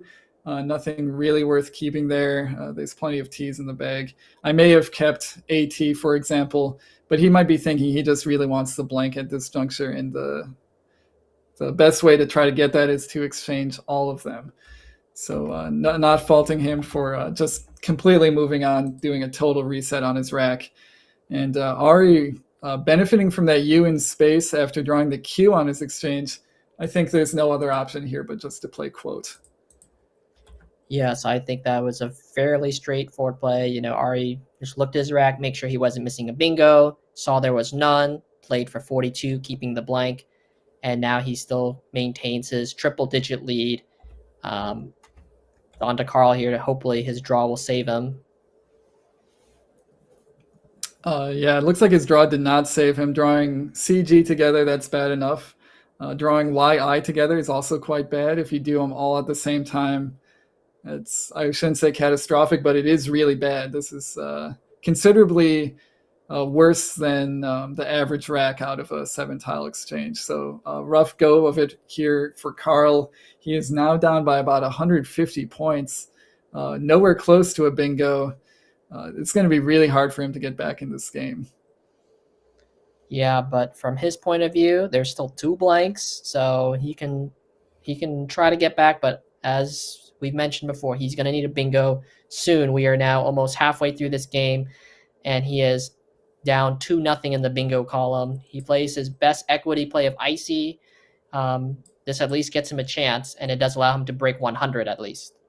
Yeah, there's something to be said for breaking 100. The next goal would, of course, be 200, which we expect him to break. But when it takes you this long to score 100 points in a game, it just really feels like things aren't going your way. And after that bingo miss at Frulana, it really feels like punishment for that miss with the way things have gone for Carl in this game. Meanwhile, he's not going to get any help from Ari. He's, in fact, going to get the opposite of help, as Ari has, well, maybe not as many bingos as I would think he would have. He doesn't have that much through the E or that T of quote, but he does have bingo options here, and we're going to probably see him extend his lead even further. Yeah, interestingly, the highest scoring bingos for Ari is going to expose a triple-triple, and he may think twice about doing that. He does have one bingo option that does not open a triple-triple, but it's a 20-point sacrifice. But when you're up by 130, what are you thinking here, Charles? Yeah, I think you certainly don't want to expose the triple-triple if you can help it. That would be playing thinned on top of Juan making EW and DAS. He doesn't have anything to the E of quote that hits the triple, but he does have something like whitened. I think the star play here is actually hooking the H in front of Juan to make Juan and playing thinned in that spot. That is 80 points. Doesn't open up anything new for Carl. In fact, uses some space that Carl might be thinking about with that S hook on Juan to make Swan. And just sort of maintains the state of the board that Ari wants, given that he's going to be up by about 200 after a bingo like that. Yeah, so it looks like Ari has spotted the Juan hook, which is very important here. And I guess he's thinking about what to make that blank. We know the blank can only be the end, but maybe he's doing some Hangman, Wheel of Fortune, Wordle type puzzle to try to figure out, could this be any other more advantageous letter? Yeah, certainly hope he doesn't make it a K, for example. That would be a place where you think about the play wrong. But yeah, it definitely needs to take a little bit of time. I think he especially would want to make sure that he's not missing anything to the E of quote. That feels like a very nice place to get a bingo down if you can. Also, the hook that we were talking about on Juan just doesn't come naturally, I think, unless you're specifically thinking about it. It just doesn't feel like you could put an H in that spot. So I think a very easy hook to miss if you're Ari. Yeah, now that more time has elapsed, I'm thinking maybe he has overlooked the Juan hook and he's debating whether or not he wants to put that T in the triple column, because I'm sure Ari doesn't think or thinged or whatever that blank could possibly be is. He is. So it looks like he missed the Juan hook and he said, I don't want to expose a triple. Let me keep 6 very good tiles and let Carl. Maybe Carl will open a triple. Yeah, I think this is a reasonable idea, especially there's no guarantee that he saw whitened through the E of quote, which was his only bingo through that E, just to try to get something better next turn. Yeah, see exactly as you said, Andy. See if Carl gets desperate and tries to open something up that Ari can take advantage of. We see Carl just not with the letters he needs. He had duplicate G's, duplicate I's, and duplicate T's. He actually drew GIT to a leave that included GIT. So basically forced to just play off those letters in an unused corner of the board and leave as much space open as possible. He's going to get hammered here with indictee for 77 points. Ari has a few options here, but I think putting the I out on that triple column is probably the best thing that he's going to be able to do. Yeah, I think this is probably the best. He could have played tied line, but that puts a T. Very easy to bingo ending in a T compared to an I. I think this is a great play. Carl Higbee to respond. This is probably his best rack of the day, other than the opening rack, which had a bingo. Unfortunately, he doesn't have the floater he needs to play gilt head. So what will Carl Higbee do on this turn down by 214? His goal now is to try to break 200. Yeah, it's at the point, honestly, where he's probably feeling a little bit like it's over, like he's not going to win this tournament because he can't really come back from this game. So a little bit of despair possibly setting in. I know it would be for me. I'd be, mourning the fact that this final game of the tournament just didn't go my way. Once I overcame that melancholy, went back to the Scrabble. At this point, I'd start just taking the points where I can get them. And something like 8 EIGHT to the right of Icy would at least score 35 points. And it feels nice to at least start making some higher scoring plays. So I think I would just do that rather than continuing to fish for a bingo. Yeah, so what Carl Higbee could do, since he's down by 200, and you have to remember the context of everything that's going on. Carl Higbee is going to finish in the top 3 no matter what. He can't drop below the third. He can hold on to second if Joey Malik were to lose his game. So, and it doesn't really matter how much Carl Higbee loses this game by. He's got so much spread that it doesn't really matter. So it strictly is, for his point of view, a win or lose, doesn't matter the spread for him. So he can be risky here. He can make some flashy plays just to go for the big win or any sliver of a win. So something that he could fish for is fish off the G and the T and how to pull into jihadis, hooking onto Juan. That's a double-double with the J. That's got to score at least 115 points, and that gives him some chance of a win. He is throwing in the towel here, which is very reasonable. He wants to just make this is the best scoring play, but I would have considered something like try to fish for jihadis in that situation.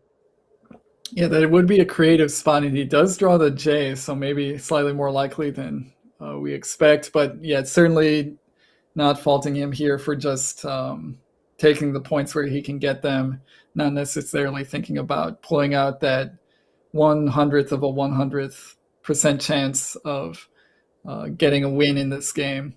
We do see Ari drawing the X, immediately playing it with XU for 31, keeping a decent lead of AGORT. At this point, he's not really trying to get another bingo down. I think playing in that area of the board sort of limits accessibility to the triple word score in the future, which would be probably one way Carl could imagine to get back in this game. So for a lot of reasons, that play is very logical. We're going back over to Carl now, who has drawn 3 A's to go with his J. He does have some ways to play off all these letters. None of them are super inspiring, but he does have one of those set up. He has a couple places to play it. We'll see where he decides to go here. Yeah, it looks like Carl has set up Raja, playing through the H that he just played. That scores 30, keeping, ADO. That seems like a fairly straightforward play. He could also play Raja and run down near Indike D. I think he's just going to pick one of these two and just try to hit to 200 points at some point. We are seeing it mentioned in chat if there's any weird taxi words that could come down on the triple line on the left side of the board. I don't think there's too many. Lots of the taxi words actually end in taxis because that's some kind of suffix related to the movement of an animal would be their taxis. I actually can't think of any taxi words that would play there. And in fact, I'm seeing that there's only one 8-letter word that ends in XI, and it appears not to be playable anymore. That would be amphioxi. So that would be a fun fish if it was still available, but unfortunately not going to happen in this game. We do have Carl going with Raja in the slightly lower scoring spot. He might have overlooked that H of 8. I think I would prefer it in the other spot, but not too much of a difference at this point. Ari, if he was fishing for a bingo, didn't get what he needed with duplicate O's and duplicate R's. I wouldn't be surprised here if he just went for something like rootage to the E of neotypes just to get this game over with. Yes, I love that play. 23 points, uses 6 letters, closes off that, that lane for a 7, and just really just try to end this game. I think, do we have a scoring update from the other game that you can give us, Charles, from the Zachary Ansel game? So we did get an update a couple minutes ago from our producer that it was relatively close, a 30-point lead for Joey after 10 turns, but that could have changed in the meantime. But certainly a much closer game over there, Joey Malik versus Zach Ansel, rather than this seems to be quite the blowout here for Ari versus Carl. So Ari setting up rootage for 23, and that would push him to a 200-point lead. This is the kind of game that Joey Malik was hoping to have himself to win by a huge amount and hope that the other game was close. But as it stands right now, Joey Malik will have to beat Zachary Ansel by over 308 points. Yeah, that is a tall order against a player of that caliber. Of course, there's no provision in the rules for getting scoring updates from other games, although I think it's happened once or twice in the past where players literally get up from their game to go to the bathroom or something and just try to sneak, try to amble over to an important game and try to see what's going on. I certainly wouldn't rule it out if you need to know where you stand. Not accusing anybody of doing anything improper, but I'm sure it's crossed people's minds. We're back over to Carl now. He has drawn poorly once again, but he does have a 50-point play available, presciently leaving open that H of 8 on his previous turn. It's kind of an obscure 6-letter word. I wouldn't necessarily expect to see it come down here, but he does have 50 points here if he spots it. Yeah, I think for Carl, this game is very out of reach. So you're on stream. It's the last game of the tournament. Try to find, nice plays, still good plays. It'd be nice if you could see Kada here, but also you have to think in his shoes, like he's down 200 points in a game that spread doesn't really matter. It's very understandable that he's just wants to phone it in and say, I'm not going to look for anything beyond Oaked, which is still a very good play if you don't see Kada for 50. Yeah, I think he's got some good options here. The K does give him a little bit of scoring power that he's kind of been missing this whole game. And the scoring power he has had is just not really materialized for him in the form of bingos or hard-hitting power tile plays. So something like Keta would be very nice, but that's not really a natural spot to be looking at. The K is so far away from that H. You're not really looking for 6s starting with K and ending in H. Very easy word to miss. And even if you see it, you might not be sure of it.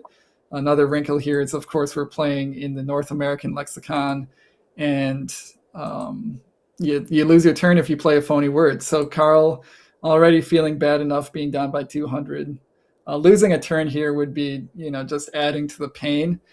So I would be a little bit surprised here if he was playing any words that he was not sure of. Yeah.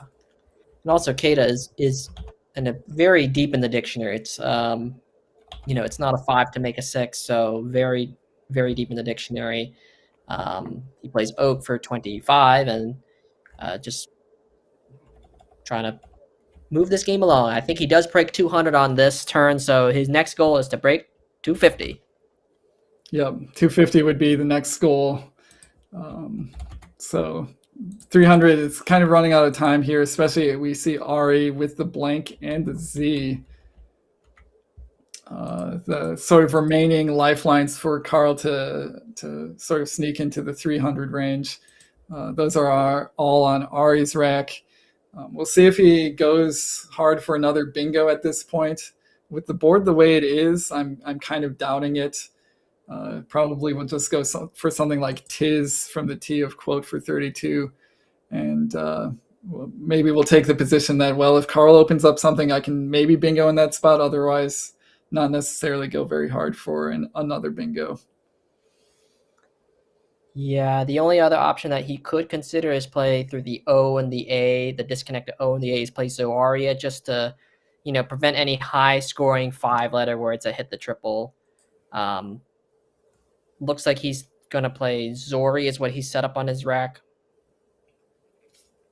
Yeah, Zoaria, kind of a tough word to see. If you're not thinking about extending all the way down to that A, then it's very easy to miss. I think Zoaria, an improvement just for playing off one more vowel with plenty of vowels unseen, especially some E's.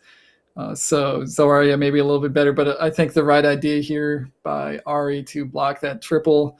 If Carl was able to get a nice play to that triple and then bingo on that new line on the left, that would be giving up more spread than necessary. So good idea here from Ari.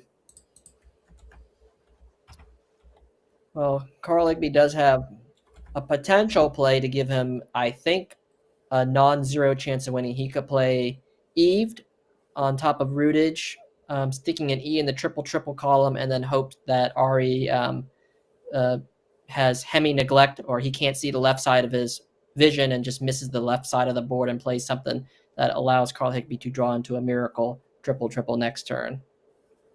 Yeah, that's another nice doctor word, hemi-neglect, or we could just maybe he becomes a pirate temporarily and puts a patch over his left eye, for example. Just leaves that spot open for Carl. Carl doesn't know where the blank is. It could still be in the bag. So there's still maybe a little bit of hope that he could get something there. Very, very minimal hope, especially against a player like Ari, who's not going to suffer any, sudden bouts of being a pirate or other medical issues as far as we know, and will just be able to use that triple spot next turn. Yeah, right now Carl has set up evaded. I'm not sure where that is going to play. He could play evader down to the R, which does accomplish the same thing of trying to open up a triple. Yeah, and actually, evader might be a little bit better for that reason, just because he doesn't care about the triple so much. It just gives him more floaters for a bingo if he can get it. So if Ari were to block the E of evader, there'd still be the A and the D available for him to bingo through if he can draw the blank. And with that V at the top of that word, you can't play parallel to it, so those bingo lines are always going to stay open. So maybe something like evader would be kind of nice here, even though it's a very long shot. Honestly, even the heaviest hitting triple might not actually win here if you're Carl.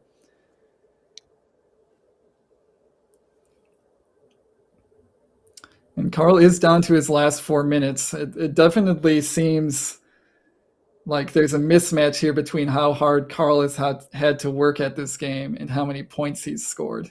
The ratio is completely off here. Yeah, I think I'm trying to see if he had played. I guess that was the one advantage of playing Eve over Evader, is that puts the E underneath the double letter score, where maybe if you draw into a big consonant, you could have something heavy hitting. Unfortunately, the Z has just been played, so unlikely anything. So he plays tab. Try to get this game over with. Try to hit 250. Try to prevent Ari from hitting 500.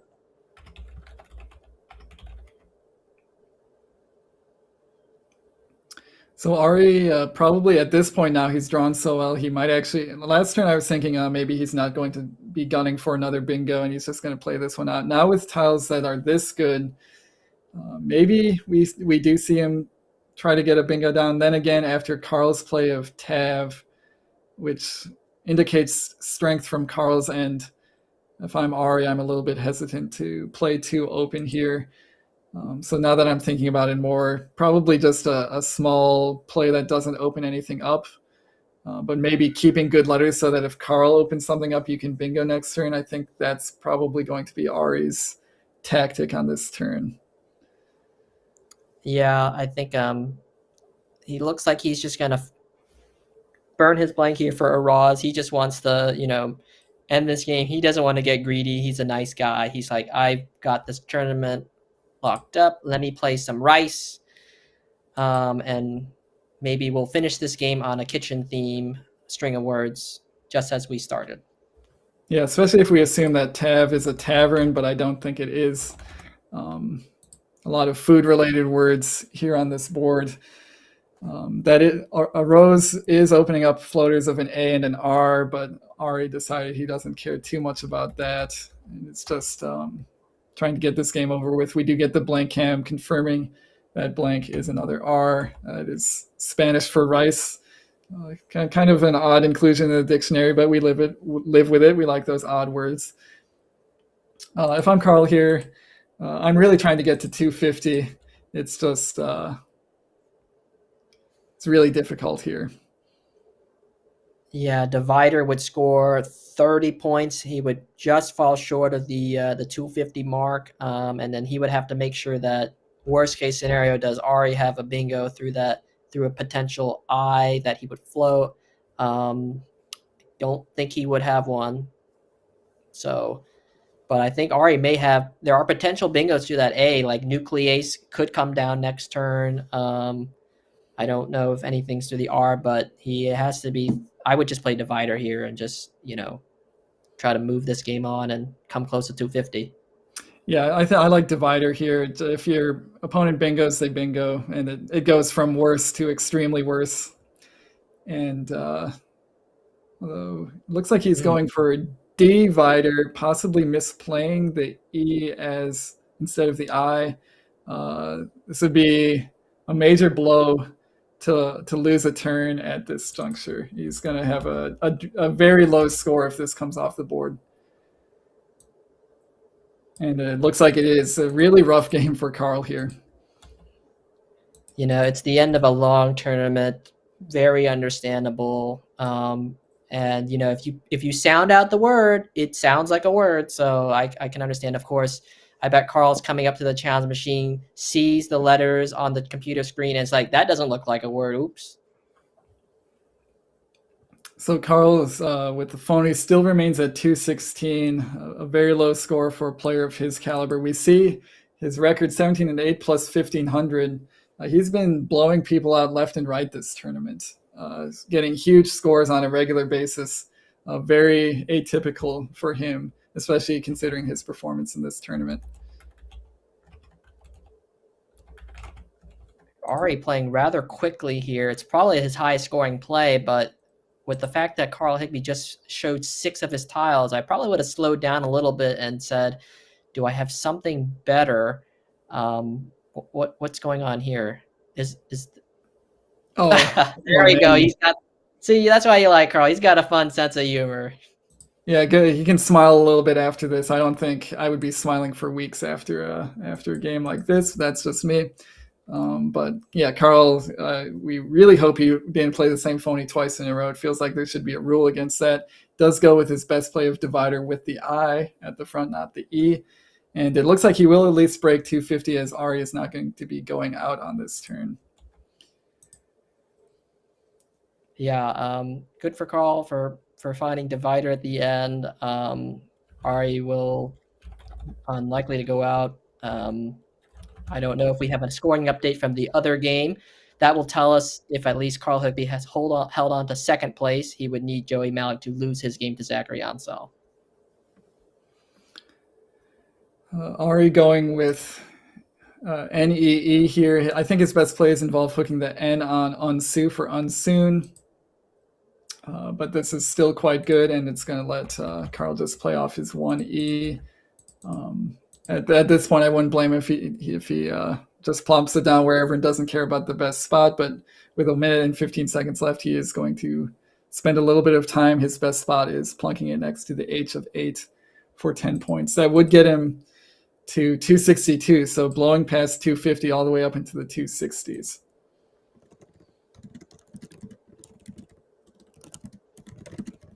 And we do see him place it down. That's going to bring an end to this game, which was, I don't think, quite as closely fought as we wanted, but we'll switch to the overhead mic nonetheless. And another 6. 314. I got a different number. Let's go back. Did you have 154? Yes. Did you have 204? Yes.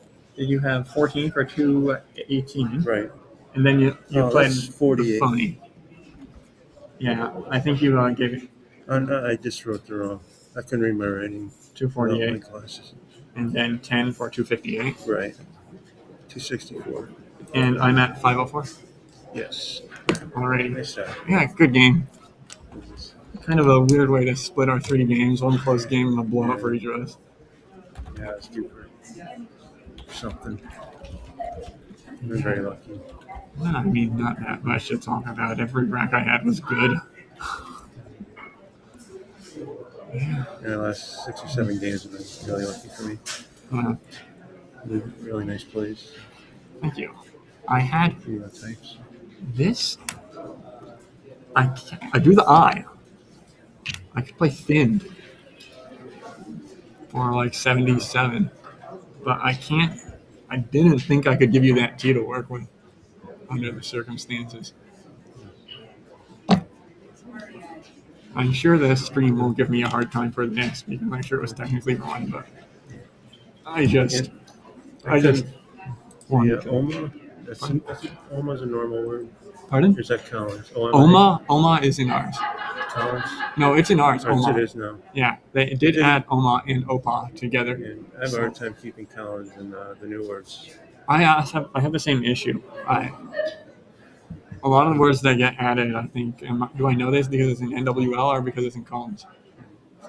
I should never try to spell anything. Yeah. I know I had one of the... Oh, All right. Well, that's that. I guess can't hold you. I was 5-7. I was 5-7 I after remember. 12. Yeah, I nice don't know how this happened. When I traded, I had Utopia keeping 2 vowels. So I had 6 vowels. I didn't even consider keeping the U.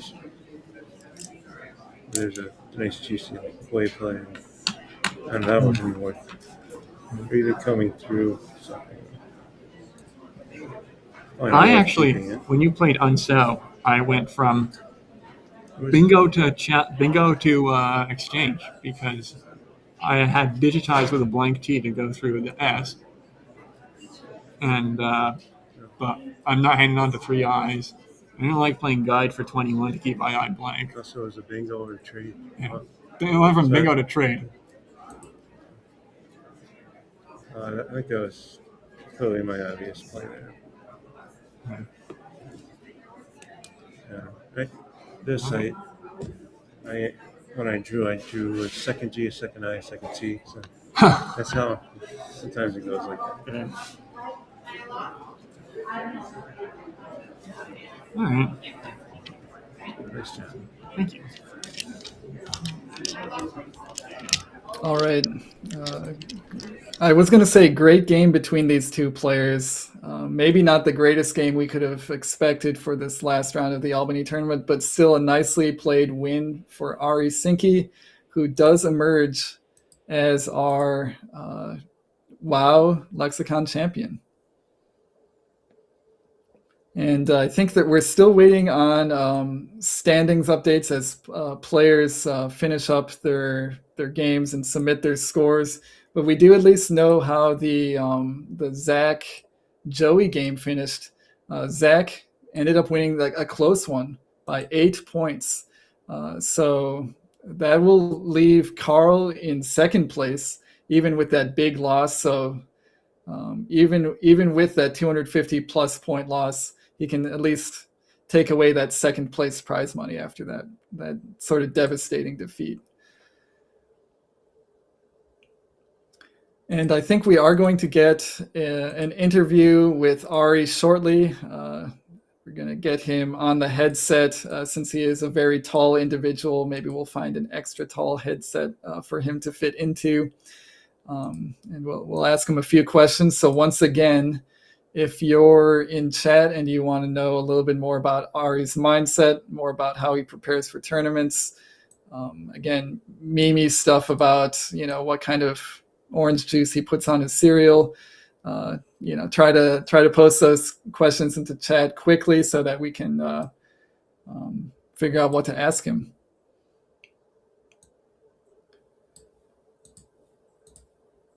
Oh, we are getting word that we have Ari ready, so everybody type your questions as fast as possible. We probably will end up using some questions we used with Wellington, but Ari, can you hear us? I can hear you very clearly.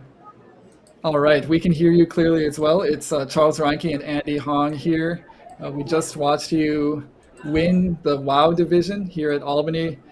First question is, how are you feeling after that game? I'm very pleased. I'm getting a hug from Josh Sokol right now. So shout out to Josh. Yeah, I'm surprised. I'm grateful, and yeah, I feel like I'm $1,000 US rich or something.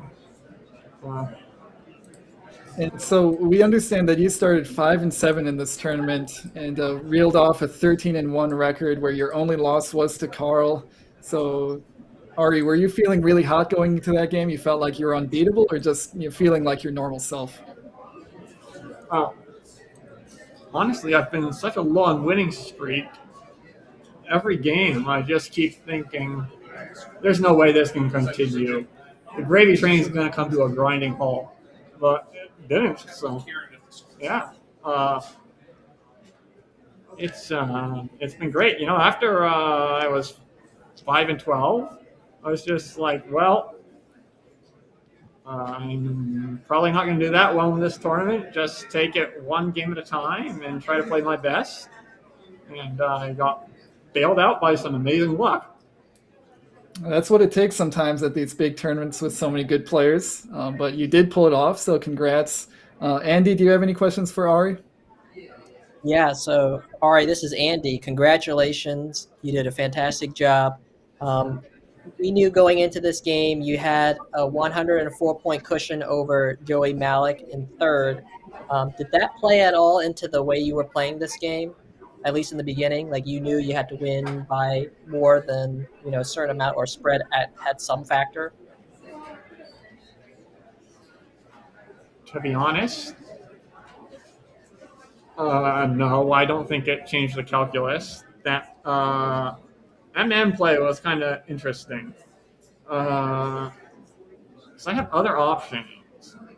I do not like opening the vertical triple line for ump plays, but I hit a lot with ABDEN, and they're good floaters.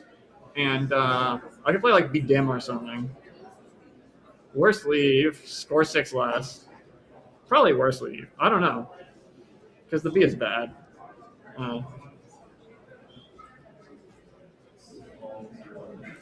Well, for what it's worth, we did like your play of MM. I think for the reasons you stated, it seemed like it bingoed a lot with the floaters of salties, and there's only 2 Ps in the game. So what's the worst that can happen with ump? It's somewhat unlikely that you get hit too hard. So it did work out very nicely for you. One other position from that game, were you ever aware of the H front hook on WAN? You had a nice spot there, but it is a tough hook to see.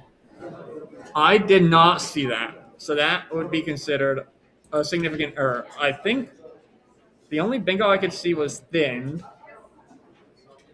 which is positionally unideal. And I basically always bingo if I fish off the H. Right? Yeah, we did like your play of just dumping off the H, trying to hit something to that bottom triple next to quote. And of course, opening up a triple at that juncture seemed like a very unwise idea given the state of the game. So in the absence of that hook on WAN, I think your idea was sound. But yes, possibly a small mistake not to rain on your parade too much. You can go home and wipe your tears away with $1,000 of $1 bills if you want. Yeah. So Andy, anything else? No, I think Ari, is there anything else that you would like to say to the viewers? We got almost a couple hundred people watching, and of course the video will be remembered for all of eternity to commemorate your fantastic comeback win. Not really. It's such a privilege to play. I enjoy this immensely. And to anyone who's sitting there watching the stream but not actually venturing out to clubs and tournaments, I would recommend that you give it a shot.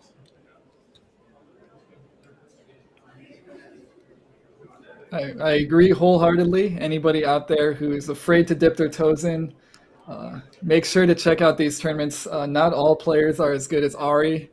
There's players of all skill levels at these events and many others. And we promise that only after a few years after you improve will you have to play Ari. So Ari, congratulations once again. We're going to let you go, but enjoy your $1,000 and good luck at your future tournaments. Thank you, guys. Thanks for your work in the commentary booth. All right. Bye. All right. So congratulations to Ari once again for a very strong performance after a very tough start to this tournament. Crawling his way all the way back up the standings to finish in first place in the WoW division. $1,000 richer. I don't know how that converts to Canadian dollar dues, but it probably is still a lot of money up there in cold, snowy Canada. So nicely done to him, and also nicely done to Wellington, our Collins champion. That brings us to the end of this tournament. Sadly, there's no more games of Scrabble to be played other than the games of Scrabble that everybody should be going out and playing with their friends and family members after the conclusion. So we're going to bring this stream to a close and, of course, do an awards ceremony after this. Andy, do you have any closing thoughts before we let these people go? We always want to thank the viewers. Thank you very much. We wouldn't do this without you guys, and we have to thank all the people who made this whole broadcast special. Not just happen, but also make this a very special broadcast. We brought you 5 days of Scrabble to ring in 2026. Thank you very much, everybody. And we're just getting reminded that we could show standings now as games have all finished up and we do have final standings. So let's take a look at WoW first, as that is the game we just finished watching. We see Ari Sinki indeed in first place, 1 game up on Carl Higby and Joey Malik. He's got 18 wins, $1,000. And we've got some familiar names rounding out the top 10 with Zach Ansel, David Spargo. Some good performances here, some better than expected performances here. It's not doing as well as they wanted to, but of course, for a player to do better than expected, there has to be a player doing worse than expected. That's how these tournaments go. We can switch over to Collins to see how the last game changed things up. I think we got word that Matthew Tunnicliffe, who had been sort of lingering near 8th or 10th for most of this tournament, put on a big run of his own, all the way up to 3rd place with 17 wins. But Wellington in first place with 20 wins, 6 losses. Winter, not one of the big names in this division. In fact, one of the smaller names literally in this division, with a 19-7 record, just 1 game behind. Andy, I think this is a great performance for Winter, specifically in terms of exceeding expectations.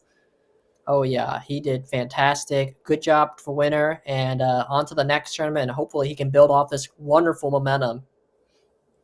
We're going to take a look also at WoW Division B, which is not often streamed, but just as closely contested as the other divisions.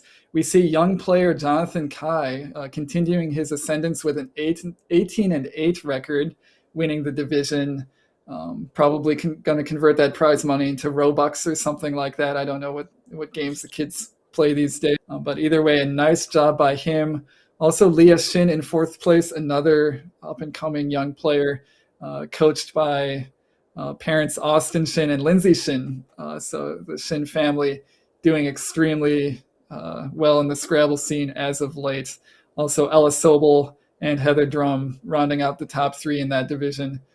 Congratulations to all the prize winners.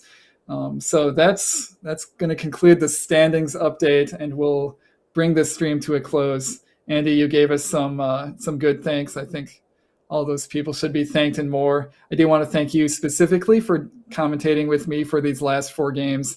I think it was an enjoyable experience. We saw some really good games. Again, the last one not as closely fought as we wanted it to be. But still fun to watch all the Scrabble with all the viewers out there. And of course, we can't end this stream without first thanking everybody who makes this stream possible, especially Josh Greenway and Josh Koff, who run all the technicals behind the scenes. It is very complicated, a lot of cameras, a lot of computers, a lot of software, a lot of moving parts, a lot of broken parts from time to time.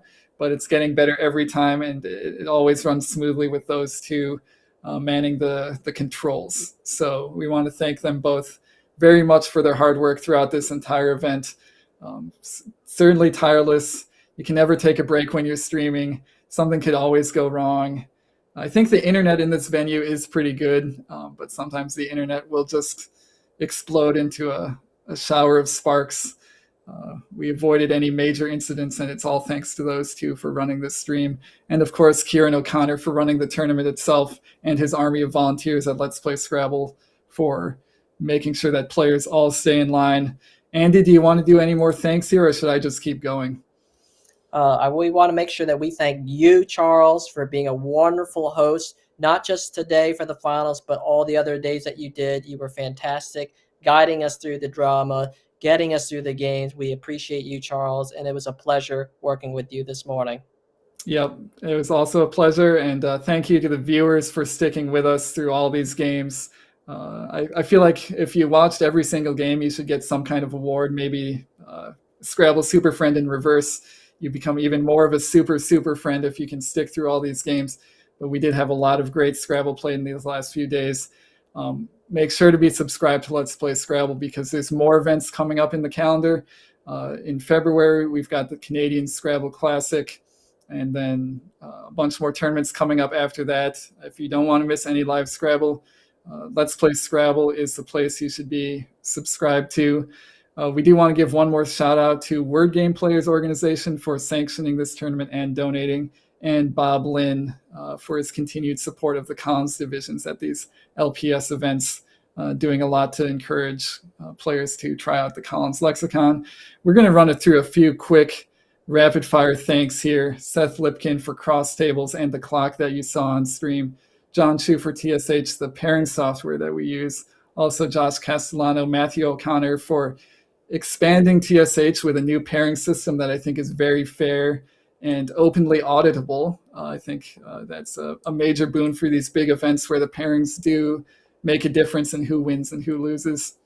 Art Moore for wordjudge.me. You saw that challenge screen maybe more often than we wanted to see it in some weird, challenging situations, but we saw it plenty of times. That's Art Moore with that challenge software. Steve Seguin of Video Ninja that is powering this stream in the background.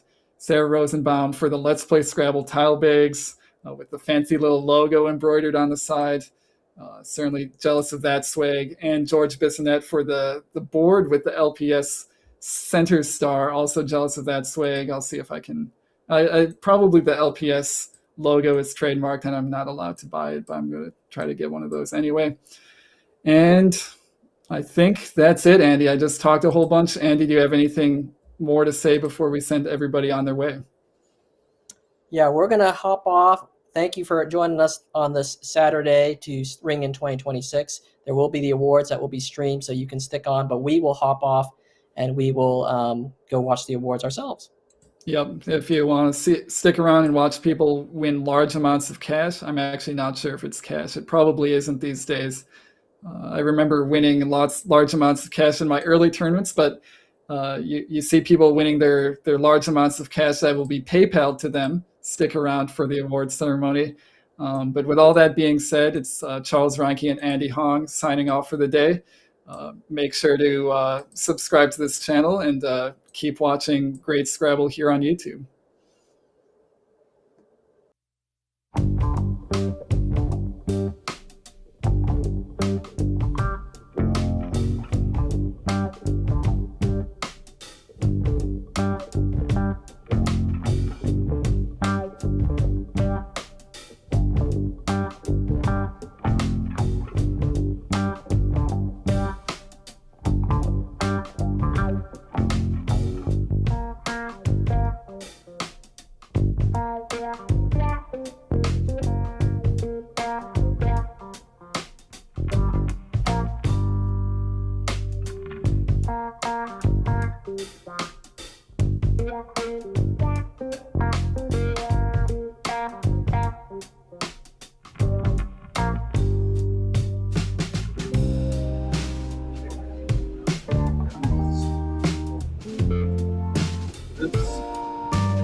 Okay, we are ready to go. We have a photographer, and we have Kieran. Kieran's coming this way.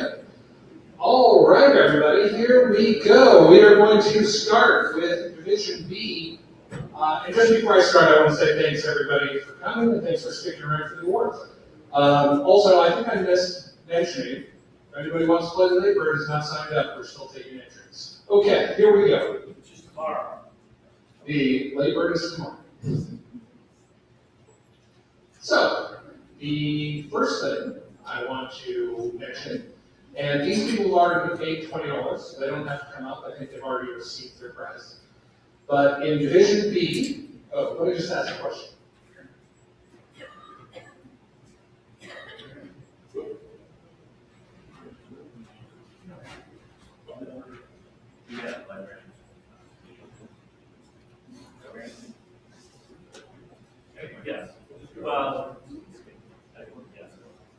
Here we go. We're going to start with Division B, Class B. This is the first ever yellow box winner at 15-11 plus 57 TV Yates. Come on up. Give her a round of applause. All right, Karen just helped me rebrand the box. Tina, hold on, don't go anywhere. We're doing a group thing. What do you feel about being the winner of the first gold box?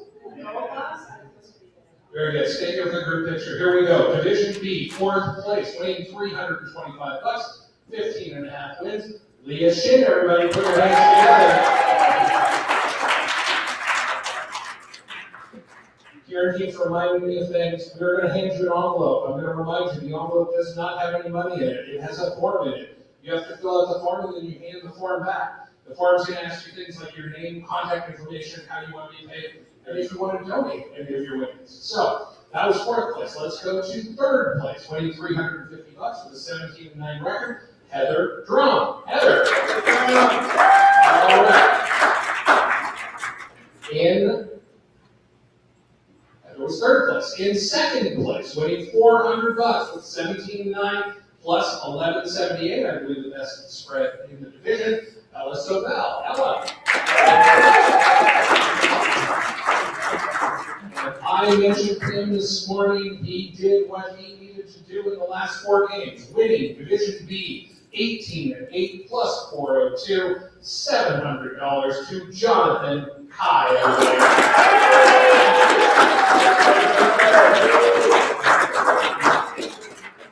Eighth grade. Here we go. Squeeze in and get a photo.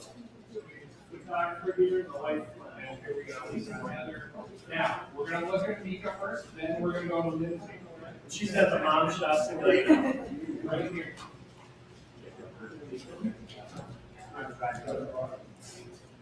Okay, here we go. Mika first. Right here, Heather. All right, and now, all right. Okay, here we go. All right. All right. Thanks very much. Now, Jonathan, stick around. I want to do individual winner shots in a minute. Okay? Just go around with it. Here we go. We're going to go to WOW, Division A. We are going to start with the gold box winner. $250 goes to, for a 15-11 record, Brian McCarthy. Brian. Albany Logan. In fourth place with a 16-10 record, picking up $300, it's Zach Ansel. Zach. In third place, 17-9 plus 634, it's Joey Malik, everybody.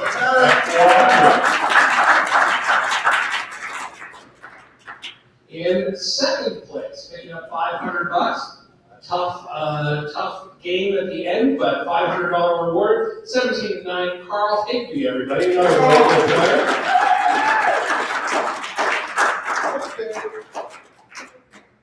And winning Division A, 18-8 plus 986, doing it in style on screen. And just a reminder, everybody, if you start 5 and 7, your tournament isn't over. Because you can finish 13-1, just like Ari Seki did. He won $1,000 for it. Put your hands together.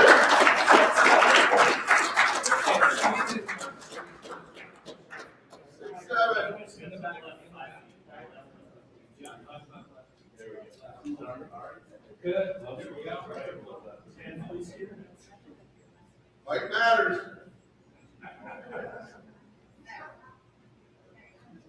Okay. And thanks everybody. All right, don't leave or stick around, stay close. All right, here we go. We are going to, and this is a good time to mention, we want to thank the Word Game Players Organization for their generous donation and Bob Lynn for his generous donation. That's why the prizes are higher. So, here we go. We're going into Collins, which was a larger division than either WOW division, so we have 2 gold box winners. Here we go. Class B, second place, $200 goes to Terry Kang. Terry.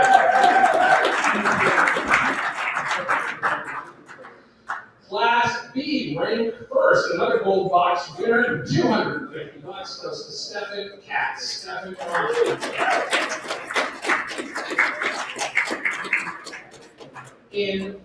place in Collins, winning $300. At a 17-9 record, it's Matthew O'Connor, everybody.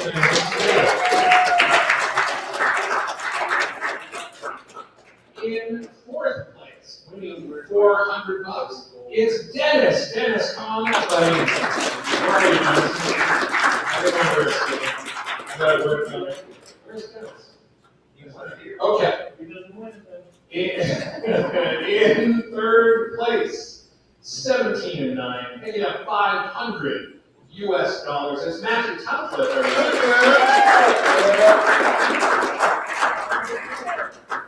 In second place, this guy had held a tournament 19-7 plus 755. $750 goes to Winter.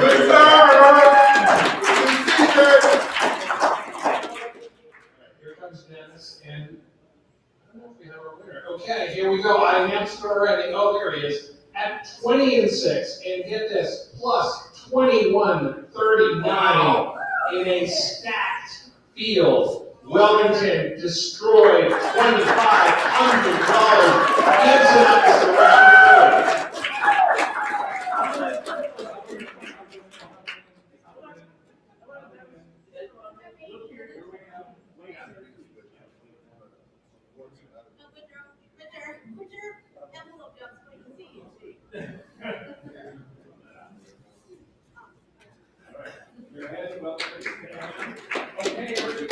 Okay, everybody, I'm going to let you go, but I want to say thanks very much for attending. As long as you guys keep wanting to play, we're going to keep running these tournaments. Let's play Scrabble, everybody. We hope to see you in the next one.